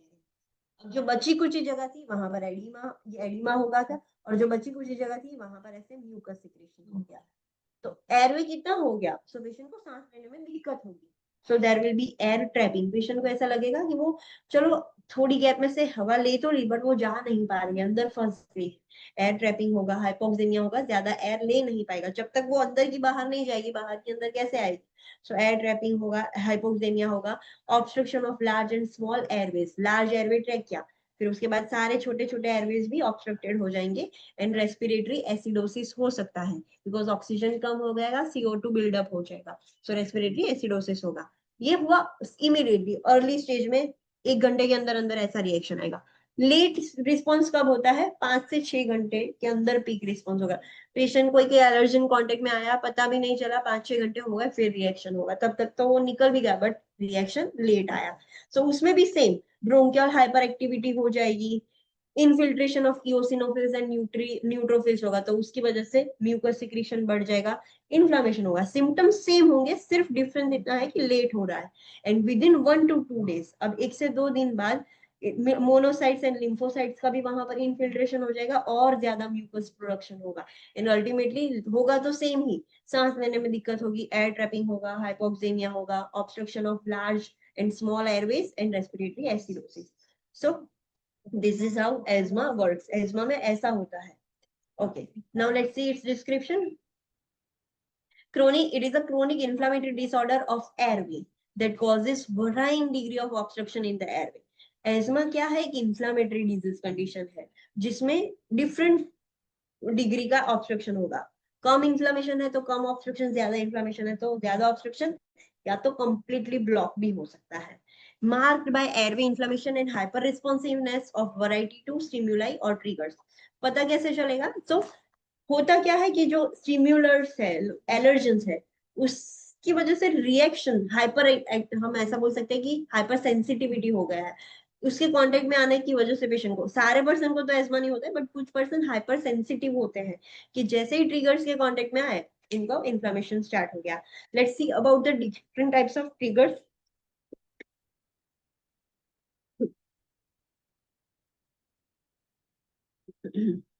डिफरेंट ट्रिगर्स हम देख लेते हैं कि कौन से हो सकते हैं। सो बॉक्स 51.4। सो एनवायरमेंटल फैक्टर्स, एनवायरमेंट में ऐसी क्या चीज है जिसकी एलर्जी हो सकती है पेशेंट को? एनिमल डेंडर, एनिमल्स के ऊपर के उनके जो हेयर्स होते हैं, डेंडर्स होते हैं, वो कॉकरोचेस भी कुछ छोड़ के जाते हैं, तो उसके इनहेलेशन से भी होता है। कोल्ड ड्राई एयर, विंटर्स में जो एयर होती है वो बहुत ड्राई होती है, सो वो जैसे ही पेशेंट इनहेल करेगा इरिटेट हो जाएगा अंदर का layer, and allergic reaction, inflammatory reaction start हो सकता है। डस्ट माइट्स, एग्जॉस्ट की फ्यूम्स है, फायर प्लेसेस है, यहाँ पर विंटर में बैठ के फायर प्लेसेस पर कर रहा है पेशेंट, मोल्ड्स है, परफ्यूम एंड अदर एरोजोल स्प्रेस, कोई भी ऐसा पार्टिकल है, एरोजोल मतलब पानी एंड सॉल्यूशन मिक्स करके ऐसे स्प्रे कर रहे हो तो वो भी पेशेंट को, कोई भी, उसमें हीट भी आ गया, परफ्यूम भी आ गया, सारे रूम फ्रेशनर सब कुछ आ गया, पोलन ग्रेन्स है, smoke including cigarette smoke, cigar smoke, कोई भी स्मोक इनहेलेशन की वजह से होता है, सडन वेदर चेंजेस की वजह से भी पेशेंट को इंफ्लेमेटरी रिएक्शन स्टार्ट हो सकता है। नाउ साइकोलॉजिकल फैक्टर, आपने देखा होगा मूवीज में कोई पर्सन ऐसा होता है कि ड्यू टू फियर अचानक से उसको एज्मा का एपिसोड आ जाता है, right, that is a psychological factor. So exercise की वजह से भी एज्मा एपिसोड आ सकता है, वो कॉन्स्ट्रिक्ट हो सकता है, जीईआरडी रिफ्लक्स डिजीज की वजह से भी एज्मा एपिसोड आएगा, हार्मोनल चेंजेस की वजह से भी हो सकता है, sinusitis inflammation of nasal sinuses, stress की वजह से, स्ट्रेस मतलब फियरफुल कंडीशन में पेशेंट जाएगा तो भी उसको एपिसोड आ सकता है, एंड वायरल इन्फेक्शन हुआ है अपर रेस्पिरेटरी सिस्टम का तो भी उसको हो सकता है। कुछ मेडिकेशन है जिसकी वजह से भी एज्मा ट्रिगर हो सकता है, लाइक एस्पिरिन जिसको हम बोलते हैं एसिटाइल सैलिसिलिक एसिड, तो वो मेडिसिन की वजह से भी कोई पर्सन को एलर्जी हो सकती है। जरूरी नहीं है कि सारी एलर्जी एक पर्सन को हो, किसी को एज्मा है तो जरूरी नहीं है कि ये सबसे उसको एलर्जी होगी, उसको जिससे एलर्जी है उसकी वजह से उसको एपिसोड है तो वो एलर्जी से बंद रहना है, बट इतनी हो सकती है। बीटा एड्रिनर्जिक ब्लॉकर मतलब बीटा ब्लॉकर्स लोल वाली मेडिकेशन है, non steroidal anti inflammatory drug NSAIDs की भी हो सकती है। देन ऑक्यूपेशनल एक्सपोजर फैक्टर, कहीं पर ऐसे काम कर रहा है एग्रीकल्चर, उसकी उसका ऑक्यूपेशन एग्रीकल्चर का है तो वहां पर कितनी चीजें उड़ेगी तो उसको हो सकता है। Chemical industrial chemical and plastics की उसी को एलर्जी हो सकती है। मेटल सॉल्ट्स, मेटल सॉल्ट्स मतलब आर्सेनिक है, सोडियम है, मेटल्स को सॉल्ट्स के साथ जो हाइड्रोजन आयन निकल जाता है, मेटल सॉल्ट्स जो बनते हैं केमिकल रिएक्शन से तो उसकी भी एलर्जी हो सकती है। कुछ फार्मास्यूटिकल ड्रग्स की वजह से हो सकती है। Would and vegetable dust, would जब आपने देखा होगा जो कुछ ऐसे ऑक्यूपेशन कर रहे हैं, कारपेंटर है तो वो जब वुड निकालता है तो कितना डस्ट उड़ता है वुड का, वेजिटेबल के डस्ट की वजह से भी हो सकता है। फिर कुछ फूड एडिटिव्स होते हैं, उसकी भी पेशेंट को एलर्जी होती है, आपने देखा होगा कि किसी को पीनट की एलर्जी होती है, पीनट खाए तो एज्मा अटैक आता है, so that is a food allergy, right. So food additives food allergies की वजह से भी एज्मा अटैक आ सकता है। So beer wine dried fruit shrimp है, प्रोसेस्ड पोटेटोज है, उसकी भी एलर्जी हो सकती है, उससे भी ट्रिगर हो सकता है। मोनोसोडियम ग्लूटामेट एमएसजी जिसको हम बोलते हैं आजीनोमोटो, किसी को उसकी भी एलर्जी हो सकती है। सल्फाइड्स, फूड के अंदर सल्फाइड्स ऐड किए जाते हैं, सो आप जिसको भी सल्फाइड्स की एलर्जी हो ना उसको डॉक्टर्स प्रिस्क्राइब करते हैं कि जब भी आप कुछ भी पैकेट खरीदो इंग्रेडिएंट्स में रीड करो कि sulphide as a preservative add किया है, सल्फाइड्स ऐड किया है या नहीं। एंड टार्ट्राजिन वो भी एक केमिकल कंपाउंड है, येलो फूड कलरिंग जो भी येलो चीज का आता है, कोई चॉकलेट है या आपने देखा होगा स्वीट्स बनाने के लिए भी येलो फूड कलर डालते हैं, सो उसमें टार्ट्राजिन केमिकल होता है, सब किसी को उसकी भी एलर्जी होती है तो वो भी देखना होता है। सो ये सारे ट्रिगर्स है जिसकी वजह से एज्मा एपिसोड आ सकता है। Okay, it causes the recurrent episodes of wheezing, breathlessness, and chest tightness and coughing associated with airflow obstruction that may resolve spontaneously. It is often reversible with treatment. इसमें होगा क्या, जब भी एज्मा होता है तब रिकरेंट बार बार वीजिंग के एपिसोड आएंगे, वीजिंग मतलब व्हीसल जैसे साउंड आएगा, वीजिंग कब होता है जब एयरवे नैरो हो जाता है तब पेशेंट को ब्रीथलेसनेस फील होगा, सांस नहीं आ रही है ऐसा लगेगा, चेस्ट एकदम टाइट फील होगा, पेशेंट कॉफिंग होगा, जैसे ही एयर ऑब्स्ट्रक्शन से जाएगी पेशेंट को खांसी आएगी ज्यादा, एंड वो अचानक से रिजॉल्व भी हो जाएगा। समटाइम्स अगर आप ट्रीटमेंट लेते हो तो रिवर्सिबल भी है, रिवर्सिबल मतलब इनिशियली पेशेंट को पता चल रहा है कि उसको एलर्जी है इससे, सो वो प्रॉपरली मैनेज करे सब कुछ तो फिर उसको ये प्रॉब्लम नहीं होगा। Severity is classified based on the clinical features before treatment, कितना सीवियर है वो डिपेंड करता है साइन एंड सिम्टम्स पर। And next this is important, status asthmaticus, वो एक सीवियर लाइफ थ्रेटनिंग एज्मा का एपिसोड है that is refractory to treatment and may result in pneumothorax acute cor pulmonale and respiratory arrest. Status asthmaticus है वो एकदम verse form है एज्मा episode का, मतलब अगर पेशेंट को स्टेटस एस्मेटिकस है तो उसकी जान भी जा सकती है, वो इतना वर्स फॉर्म है। वो आप ट्रीटमेंट दोगे तो भी वो रिस्पॉन्ड ही नहीं कर रहा है, वो एज्मा का एपिसोड ट्रीटमेंट से कुछ भी रिस्पॉन्ड नहीं कर रहा है, एंड उसकी वजह से न्यूमोथोरेक्स भी हो सकता है बिकॉज अंदर प्रेशर, हवा जो गई है वो बाहर नहीं आ पा रही है ऑब्स्ट्रक्शन की वजह से, अंदर कितना प्रेशर हो गया तो वो लीक होकर न्यूमोथोरेक्स कर सकता है। कॉर पल्मोनल हो सकता है। What is cor pulmonale, we have studied this, what is cor pulmonale, due to respiratory problem, right sided heart failure हो सकता है। कैसे होगा? बिकॉज रेस्पिरेटरी प्रॉब्लम है, सो पल्मोनरी हाइपरटेंशन होगा। एंड हमें पता है कि राइट साइड का हार्ट, राइट साइड का वेंट्रिकल पंप करके ब्लड भेजता है लंग्स में। लंग्स में रेजिस्टेंस ज्यादा है तो वो ब्लड जा नहीं पाएगा लंग्स में, एंड राइट हार्ट बहुत जोर से काम करेगा कि ब्लड जा पाए। सो उसकी वजह से धीरे धीरे राइट साइड का हार्ट फेलियर हो जाता है, जिसको हम बोलते हैं cor pulmonale. Due to lungs heart fail हुआ है, इसीलिए उसको कॉर पल्मोनल बोलते हैं। And respiratory arrest, completely breathing बंद हो जाएगा, पेशेंट मर जाएगा। एडिशनल इंफॉर्मेशन हमने ऑलरेडी पीडियाट्रिक में स्टडी कर ली है। Okay, next, this is really important point for you to remember. Silent breath sounds are associated with acute asthma exacerbation, may indicate impending respiratory failure due to diffuse bronchospasm and a life-threatening condition. Just like appendicitis. Appendicitis में patient ऐसा बोले कि pen बंद हो गया है, that is emergency situation for us. So same, अगर कोई पेशेंट एज्मा वाला पेशेंट है आपके पास, so अगर आप ऑस्कल्टेट करोगे ना तो आपको व्हीजिंग साउंड सुनाई देगा, बिकॉज एयरवे नैरो हो गया है। सो कम जगह में से हवा निकलेगी तो सीटी जैसा साउंड आएगा। But what if there is no sound, silent breath sound, कुछ भी साउंड नहीं आ रहा है, इसका मतलब क्या? एयरवे कंप्लीटली ऑब्स्ट्रक्ट हो गया है। So this is not a good thing. अगर आवाज बंद हो जाती है, आवाज आ रही है तब तक अच्छा है कि एयरवे एटलीस्ट ओपन है, बट कंप्लीटली साइलेंट हो जाता है, उसका मतलब एज्मा है वो एक्सर्सरबेट हो गया है, वर्स हो गया है, एंड विच मे इंडिकेट कि अब रेस्पिरेटरी फेलियर हो जाएगा, बंद हो जाएगा रेस्पिरेशन, एंड मतलब पेशेंट की एक लाइफ थ्रेटनिंग सिचुएशन है due to diffuse bronchospasm. Bronchospasm इतना हो गया कि वो बंद ही हो गया है। So this is not good. Just like appendicitis, breath sounds आने चाहिए, बंद हो गए हैं। आपको क्वेश्चन में ऐसा बोला कि व्हेन यू हैव ऑस्कल्टेटेड, आपने व्हीजिंग सुना, अब सेकेंड टाइम हमने देखा तो नहीं सुना, तो is it, does it mean कि वो हील हो गया है? नो, कंप्लीटली बंद हो गया है। हमें कुछ अभी के अभी करना होगा, पेशेंट को इंक्यूबेट करना होगा, वेंटिलेटर पर रखना होगा। सो साइन एंड सिम्टम्स क्या होंगे एज्मा के? रेस्टलेसनेस हो जाएगा बिकॉज सांस नहीं आ रही है पेशेंट को, व्हीजिंग और क्रैकल्स हो सकता है। क्रैकल्स क्यों? बिकॉज वो म्यूकस जो सिक्रीशन हो रहा है इन्फ्लेमेटरी रिएक्शन की वजह से, तो वो भी बाहर नहीं आ पा रहा है, वो नीचे जम जाएगा तो क्रैकल्स सुनाई देंगे। एब्सेंट और डिमिनिश्ड लंग साउंड, साउंड नहीं सुनाई देंगे, डिमिनिश हो जाएंगे, या तो धीरे धीरे जैसे वर्ड्स होगा तब बंद ही हो जाएंगे। हाइपर रेजोनेंस, हाइपर रेजोनेंस आवाज ज्यादा आएगी। Use of accessory muscles for breathing, accessory muscles का यूज करेगा पेशेंट सांस लेने के लिए। There will be tachypnea with hyperventilation, patient इतना ज्यादा ब्रीथ करने का ट्राई कर रहा है, हाइपर वेंटिलेशन, ज्यादा सांस ले रहा है। प्रोलॉन्ग्ड एक्सहेलेशन, एक्सहेलेशन बहुत लंबा चल रहा है बिकॉज उतने कम स्पेस से सारी एयर नहीं निकल रही है, तो ज्यादा टाइम के लिए पेशेंट एक्सहेल करेगा। टेकिकार्डिया होगा, पल्सेस पैराडॉक्सिस होगा। What is pulsus पैराडॉक्सिस?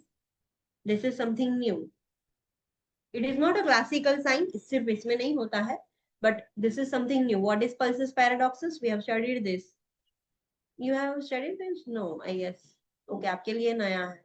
Pulses paradoxus means जब पेशेंट इनहेल करेगा तब blood pressure, systolic blood pressure कम हो जाएगा, more than 10 mm of Hg कम हो जाएगा। तो इतना याद रख सकते हो, pulsus paradoxus means when a person inhales, during inspiration systolic blood pressure drops, उसको हम बोलेंगे pulsus paradoxus. Remember this thing, I will ask you next chapter में, ये बहुत बार आएगा तो आपको याद रहना चाहिए।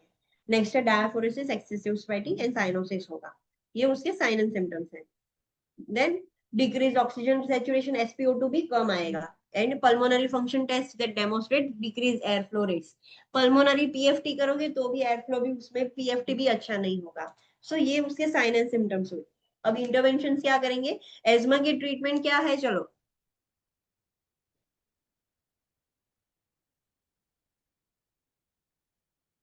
ओके, एज्मा एपिसोड आ रहा है, एक्यूट एपिसोड, तो क्या ट्रीटमेंट होगी? In sequence, in sequence main treatment, no no no, medications main sequence, okay, which?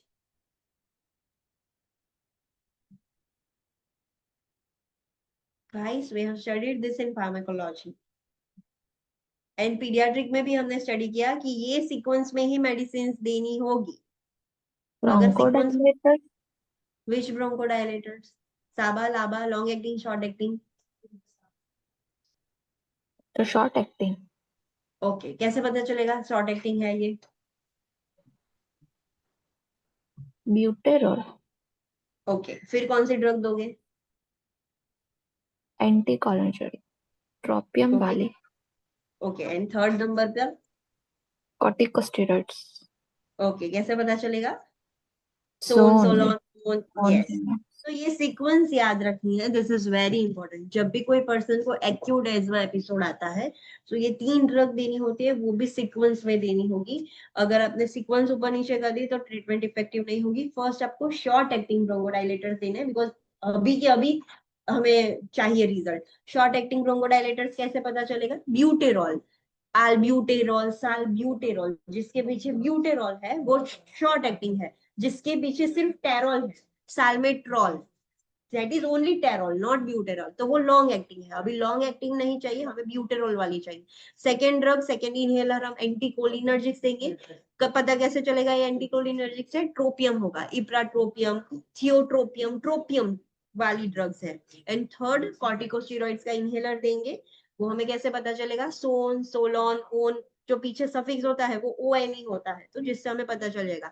सो ये 3 मेन ट्रीटमेंट है। ऑक्सीजन वो सब तो करोगे, बट जब तक ये नहीं दोगे तब तक वो ओपन नहीं होगा।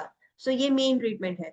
अगर कोई पर्सन एज्मा वाला पर्सन होता है जो घर पे भी रेगुलर इनहेलर्स लेता है, तो वो इनहेलर्स में बहुत सारे टाइप्स के इनहेलर्स लेता है, स्टीरॉइड्स के, रेस्पिरेटरी अदर ब्रोंकोडायलेटर्स के इनहेलर्स लेगा, लॉन्ग एक्टिंग लेगा, बिकॉज उसको लॉन्ग टर्म मैनेजमेंट के लिए चाहिए। सो 1, 2, 3 कोई भी, जितने doctors according to the severity doctors उसको प्रिस्क्राइब करेंगे, डेली उसको उतने इनहेलर्स देने होते हैं। कोई पर्सन ऐसे होता है कि सिर्फ जब एक्यूट एपिसोड आए तभी इनहेलर की जरूरत पड़े, बाकी रेगुलरली जरूरत नहीं है, बिकॉज उतना सीवियर नहीं है। कुछ कुछ लोगों को इतना सीवियर है कि घर पे भी 3-3 इनहेलर्स उनको लेने पड़ते हैं फॉर रेगुलर मैनेजमेंट, की एक्यूट एपिसोड आए ही नहीं। बट जब एक्यूट एपिसोड आता है तो ये सीक्वेंस में हमें मेडिसिन देनी होगी। सो ये मेन ट्रीटमेंट हुई। बाकी ट्रीटमेंट देखते थे, वाइटल साइंस चेक करेंगे, खास करके SpO2, पल्स ऑक्सीमेट्री हम देखेंगे, पिक फ्लो देखेंगे। यस, पिक फ्लो से हमें पता चल जाएगा कि वो पर्सन को एज्मा एपिसोड आया कि नहीं।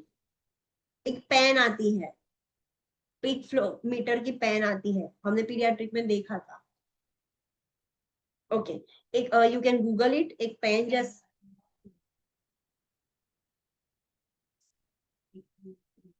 हाँ, यस। सो एक पेन जैसा होता है, पेशेंट को ऑलवेज कैरी करके रखना पड़ता है जो एज्मा वाले होते हैं। तो उनको ऐसा लगे कि फॉर एग्जांपल उनके आसपास उनको एरोजोल से एलर्जी और उनके आसपास किसी ने स्प्रे किया, तो उसको पता है कि विद इन फ्यू टाइम मुझे एपिसोड आ जाएगा, तो उसको चेक करना है। तो कैसे करेगा? वो पेन में जोर से ब्लो करेगा। सो जैसे हमने लाइक ऐसे फन फेयर में देखा है कि जोर से पंच करते हो तो जितनी ताकत से पंच करेंगे उतना एरो ऊपर जाता है। सो सिमिलरली जितनी ताकत से पेशेंट ब्लो करेगा, वहां पर इंडिकेटर होता है, वो भी आगे बढ़ेगा। अगर 80 आइडियल होता है, 80, बट सब पेशेंट का अलग अलग होगा, because of depending on their capacity. So उनका कितना आइडियल है, जब पेशेंट स्टेबल होते हैं तब कितना होता है, एंड जब पेशेंट को एपिसोड आएगा तब उतने तक नहीं जाएगी, लाइन कम हो जाएगी। सो पेशेंट को पता चल गया कि एयरवे धीरे धीरे अंदर ऑब्स्ट्रक्ट हो रहा है, कि मैं पूरी एयर नहीं निकाल पा रहा हूँ। अभी दूसरे सिम्टम्स नहीं आए, बट पीक फ्लो मीटर से पेशेंट को पता चला कि मैं प्रॉपर फोर्स से एयर एक्सेल नहीं कर पा रहा हूँ। सो पेशेंट वेट नहीं करेगा सिम्टम्स के लिए, इमीडिएटली मेडिसिन ले लेगा, तो सिम्टम्स एक्यूट एज्मा एपिसोड ना आए।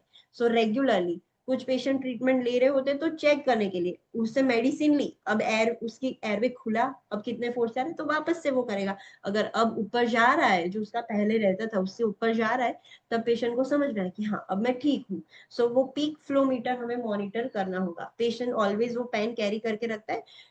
You can also Google it कि कैसे दिखता है, तो आपको पता चल जाएगा, वीडियोस भी आपको देखने को मिल जाएंगे। And we have to administer bronchodilators and corticosteroids as prescribed, educate the client and family on reducing the stress and anxiety and avoiding the environmental triggers. जो भी साइकोलॉजिकल जिसकी भी वजह से एज्मा होता है वो सब कुछ अवॉइड करना है, पेशेंट को सिखाना है, उसके मेंबर्स को भी सिखाना है। During asthma episode provide intervention to assist with breathing. जब एज्मा का एपिसोड आता है तब कौन सी इंटरवेंशन करनी है? Let's see box 51.5, position the client in a high Fowler's position or sitting to aid in breathing. Patient को sitting position देनी है। Administer oxygen, stay with the client to decrease the anxiety. Patient जितना anxious होगा और ज्यादा narrow हो जाएगा, तो पेशेंट के साथ रहना, उसकी एंजाइटी कम करनी है। एंड फिर ब्रोंकोडायलेटर्स देंगे एंड अदर नेब्यूलाइजर्स देंगे as a treatment. Record the color, amount and consistency of sputum if any. Patient खांस रहा है, स्पुटम निकल रहा है, अगर निकल रहा है, if any sputum is there, we have to record the colour, कितना अमाउंट है, कैसा है, लिक्विड ही है, थिक है, कैसा है, वो सब कंसिस्टेंसी हमें मेंशन करना होगा। And we have to administer corticosteroids as prescribe inhaler के फॉर्म में। मैग्नीशियम सल्फेट भी दे सकते हैं, जो हम सीजर्स में देते थे मसल रिलैक्स करने के लिए। Magnesium sulphate works as a muscle relaxant, तो यहाँ के भी मसल्स रिलैक्स करने के लिए हम दे सकते हैं।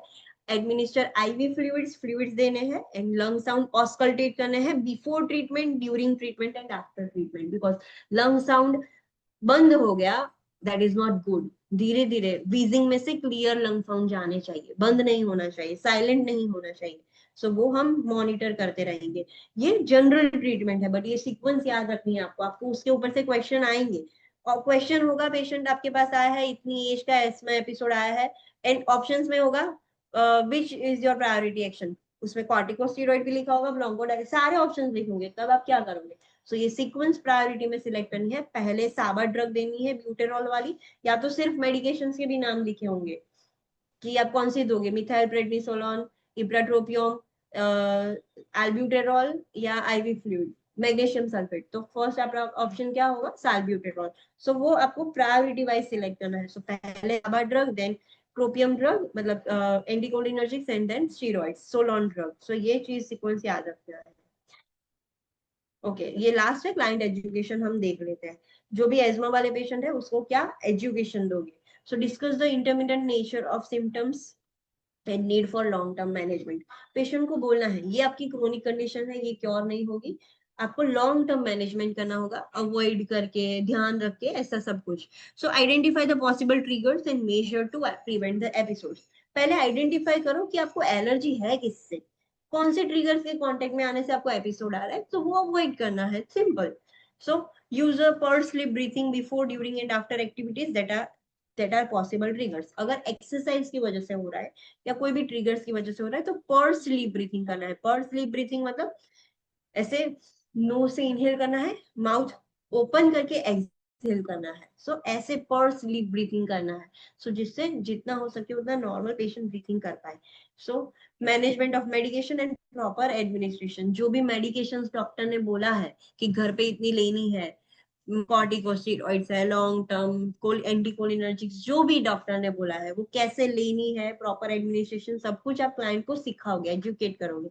And correct use of peak flowmeters and aero chambers और spacer use with the inhalers. Yes, जो पिक फ्लोमीटर आपने दिया है, पेशेंट को बोलना है ऑलवेज कैरी करके रखना है। जब भी आपको डाउट लग रहा है कि ठीक नहीं है या कुछ कांटेक्ट में आ गए, तो इमीडिएटली वो चेक करने से पहले पता चल जाएगा, एपिसोड आने से पहले ही। तो पिक फ्लोमीटर कैसे यूज करना है, स्पेसर कैसे यूज करना है। जब भी कॉर्टिकोस्टेरॉइड यूज करते हैं वो डायरेक्ट इनहेलर नहीं लेना है, स्पेसर रखना है। क्यों, टू प्रिवेंट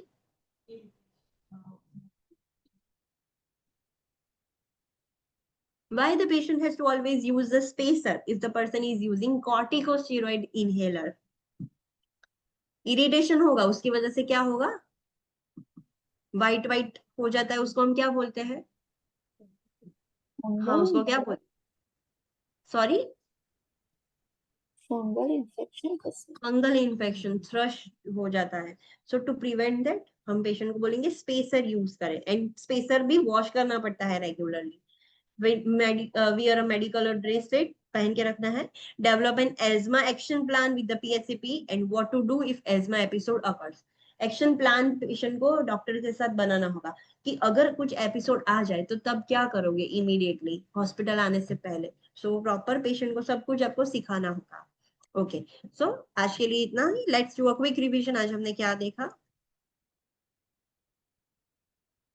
ओके सो हमने सीटी पल्मोनरी एंजियोग्राफी देखा, सेम बीक्यू लेंस स्कैन जैसा है, पल्मोनरी एंजियोग्राफी करते हैं, सर्कुलेशन ही चेक करते हैं डाई इंसर्ट करके, उसके प्री पोस्ट सेम होंगे बीक्यू जैसे। फिर स्किन टेस्ट देखा कि स्किन पर इंजेक्शन देना है, कहाँ देना है, ये सब पता होना चाहिए कि जहां पर हेयर ग्रोथ कम हो, डर्मेटाइटिस ना हो, ज्यादा कहीं पर टच ना हो। सो सबसे प्रिफरेबल कांटेक्ट दोनों आम में अंदर की जगह आप हो सकती है।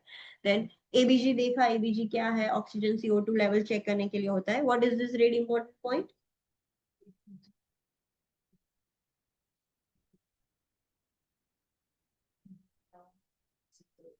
यस जब भी हम एबीजी करने वाले होते हैं, सो एबीजी से पहले सक्शनिंग नहीं करना चाहिए, बिकॉज उसकी वजह से क्या होगा, ऑक्सीजन डाउन हो जाएगा, फॉल्स रिजल्ट आएंगे। फिर हमने डी डाइमर टेस्ट देखा। डी डाइमर टेस्ट मतलब हाँ, जितना डी डाइमर ज्यादा उतना इंडिकेशन है कि क्लॉट बनी थी और टूट रही थी। पूरी टूटी नहीं टूटी we don't know, but clot टूटना स्टार्ट हुई थी। सो इससे हमें पता चलेगा कि बॉडी में क्लॉट फॉर्मेशन तो हो रहा है ना, दैट इज नॉट गुड। सो उससे हमें ये पता चल जाएगा। फिर हमने चेस्ट इंजरीज देखी, उसमें फर्स्ट देखा रिब फ्रैक्चर, उसके साइन एंड सिम्टम्स देखे, उसके इंटरवेंशन देखे। सेकेंड हमने देखा flail chest, you have to find the difference between rib fracture and flail chest. Similar है बट एक डिफरेंस है। Hallmark sign is the different, but other चीज भी है। फ्लेल चेस्ट में पैराडॉक्सिकल रेस्पिरेशन होंगे, जिससे आपको देख कर ही पता चल जाएगा कि ये पर्सन को रिब फ्रैक्चर नहीं फ्लेल चेस्ट हुआ है। और दूसरे भी डिफरेंसेस है। देन उसका हमने असेसमेंट देखा, इंटरवेंशन देखी। पल्मोनरी कॉन्ट्यूजन देखा, इंटरनल ब्लीडिंग, इंटरस्टिशियल स्पेस जो कैपिलरीज एंड एल्वुलर बीच में ब्लीडिंग होगा, समटाइम्स वो ब्लीडिंग एल्वुलाई के अंदर भी चला जा सकता है।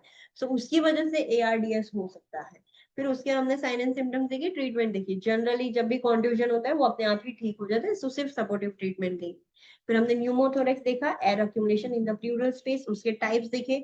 स्पॉन्टेनियस ओपन टेंशन, स्पॉन्टेनियस क्यों होता है? लंग्स के ऊपर एयर फिल्ड बबल्स हो जाते हैं, ब्लैब बोलते हैं। अगर पेशेंट को ब्लैब हुए तो वो ब्लैब कभी भी फट जाएंगे और एयर अंदर लीक हो जाएगी।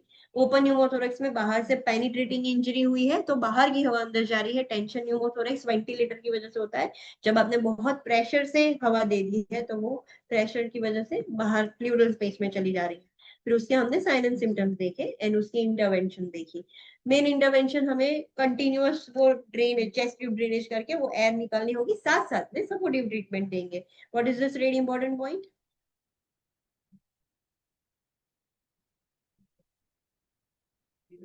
यस, कोई भी रेस्पिरेटरी डिसऑर्डर हो, हेड एलिवेट कर देना है अगर स्पाइनल इंजरी नहीं है तो। फिर हमने एज्मा देखा। एज्मा की क्या है? एक इन्फ्लामेटरी क्रोनिक इन्फ्लामेटरी कंडीशन है जिसमें एयरवे ऑब्स्ट्रक्ट हो जाता है। सो कोई भी पर्सन एलर्जी के कांटेक्ट में आएगा, सो इम्यूनोग्लोब्यूलिन ई जो मास्ट सेल को प्रोड्यूस करता है, वो एंटीजन एंटीबॉडी रिएक्शन होगा। मास्ट सेल्स के ब्रेकडाउन की वजह से हिस्टामाइन रिलीज होगा and that is the villain. वो इन्फ्लामेटरी रिएक्शन, जितना हिस्टामाइन ज्यादा उतना इन्फ्लामेटरी रिएक्शन ज्यादा। सो जितना इन्फ्लामेटरी रिएक्शन ज्यादा उतना ऑब्स्ट्रक्शन भी ज्यादा, म्यूकस सिक्रीशन भी ज्यादा, एडिमा भी ज्यादा, स्वेलिंग भी ज्यादा, सब कुछ ज्यादा हो जाएगा। फिर हमने उसकी डिस्क्रिप्शन देखा। स्टेटस एस्मेटिकस क्या है? एक सीवियर एपिसोड है एज्मा का, जिसकी वजह से पेशेंट को उसकी जान भी जा सकती है। न्यूमोथोरेक्स हो सकता है, कोर पल्मोनल हो सकता है, रेस्पिरेटरी फेलियर मतलब जान जा सकती है।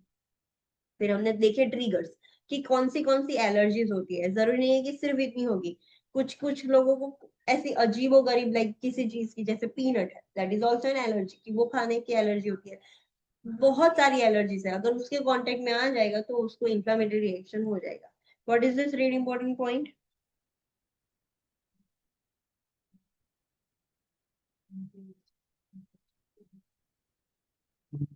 इन्फेक्शन वधिको ओके तो हाँ yes. Online students, what is this really important point? Silent Gypsy sounds a acute જે થાય છે સિવિયર થઈ ગયો છે એવું ઇન્ડિકેટ કરે છે અને એ રેસ્પિરેટરી ફેલિયર કરી શકે due to decreased bronchospasm અને life threatening situation. Yes. So wheezing sound सुनाई दे रहा है तब तक ठीक है, that is also not good, it indicates obstruction. But wheezing sound बंद हो गया, that is the life threatening situation. Silent breath sound मतलब कि एज्मा बहुत एक्सर्सरबेट हो गया है, रेस्पिरेटरी फेलियर हो सकता है due to diffuse bronchospasm, completely obstruction हो गया है and this is a life threatening situation. फिर हमने एज्मा के साइन एंड सिम्टम्स देखे एंड उसकी इंटरवेंशन देखी। सीक्वेंस ऑलवेज याद रखना, वो बहुत इंपॉर्टेंट है। जब भी एक्यूट एपिसोड आता है हम सिम्टोमेटिक मैनेजमेंट तो करेंगे, position, then oxygen, peak flow meter, वो सब तो है, बट मेन उसकी इंटरवेंशन एक्यूट एपिसोड में SABA drug, anticholinergics and corticosteroid वो सीक्वेंस में देनी है इनहेलर में। एंड हमने दूसरी भी इंटरवेंशन देखी, घर पे पेशेंट क्या ध्यान रख सकता है, क्लाइंट एजुकेशन हमने देखा कि क्या जो भी एलर्जी है उससे दूर रहना है, मेडिकल ब्रेसलेट पहनना है, कैसे इनहेलर कैसे लेना है, वो सब कुछ हम सिखाएंगे। Any doubt till this? यहाँ तक किसी को कोई डाउट है? Online students, any doubt?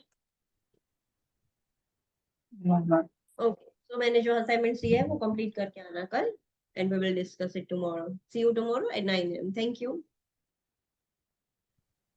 Thank you. Thank you, ma'am.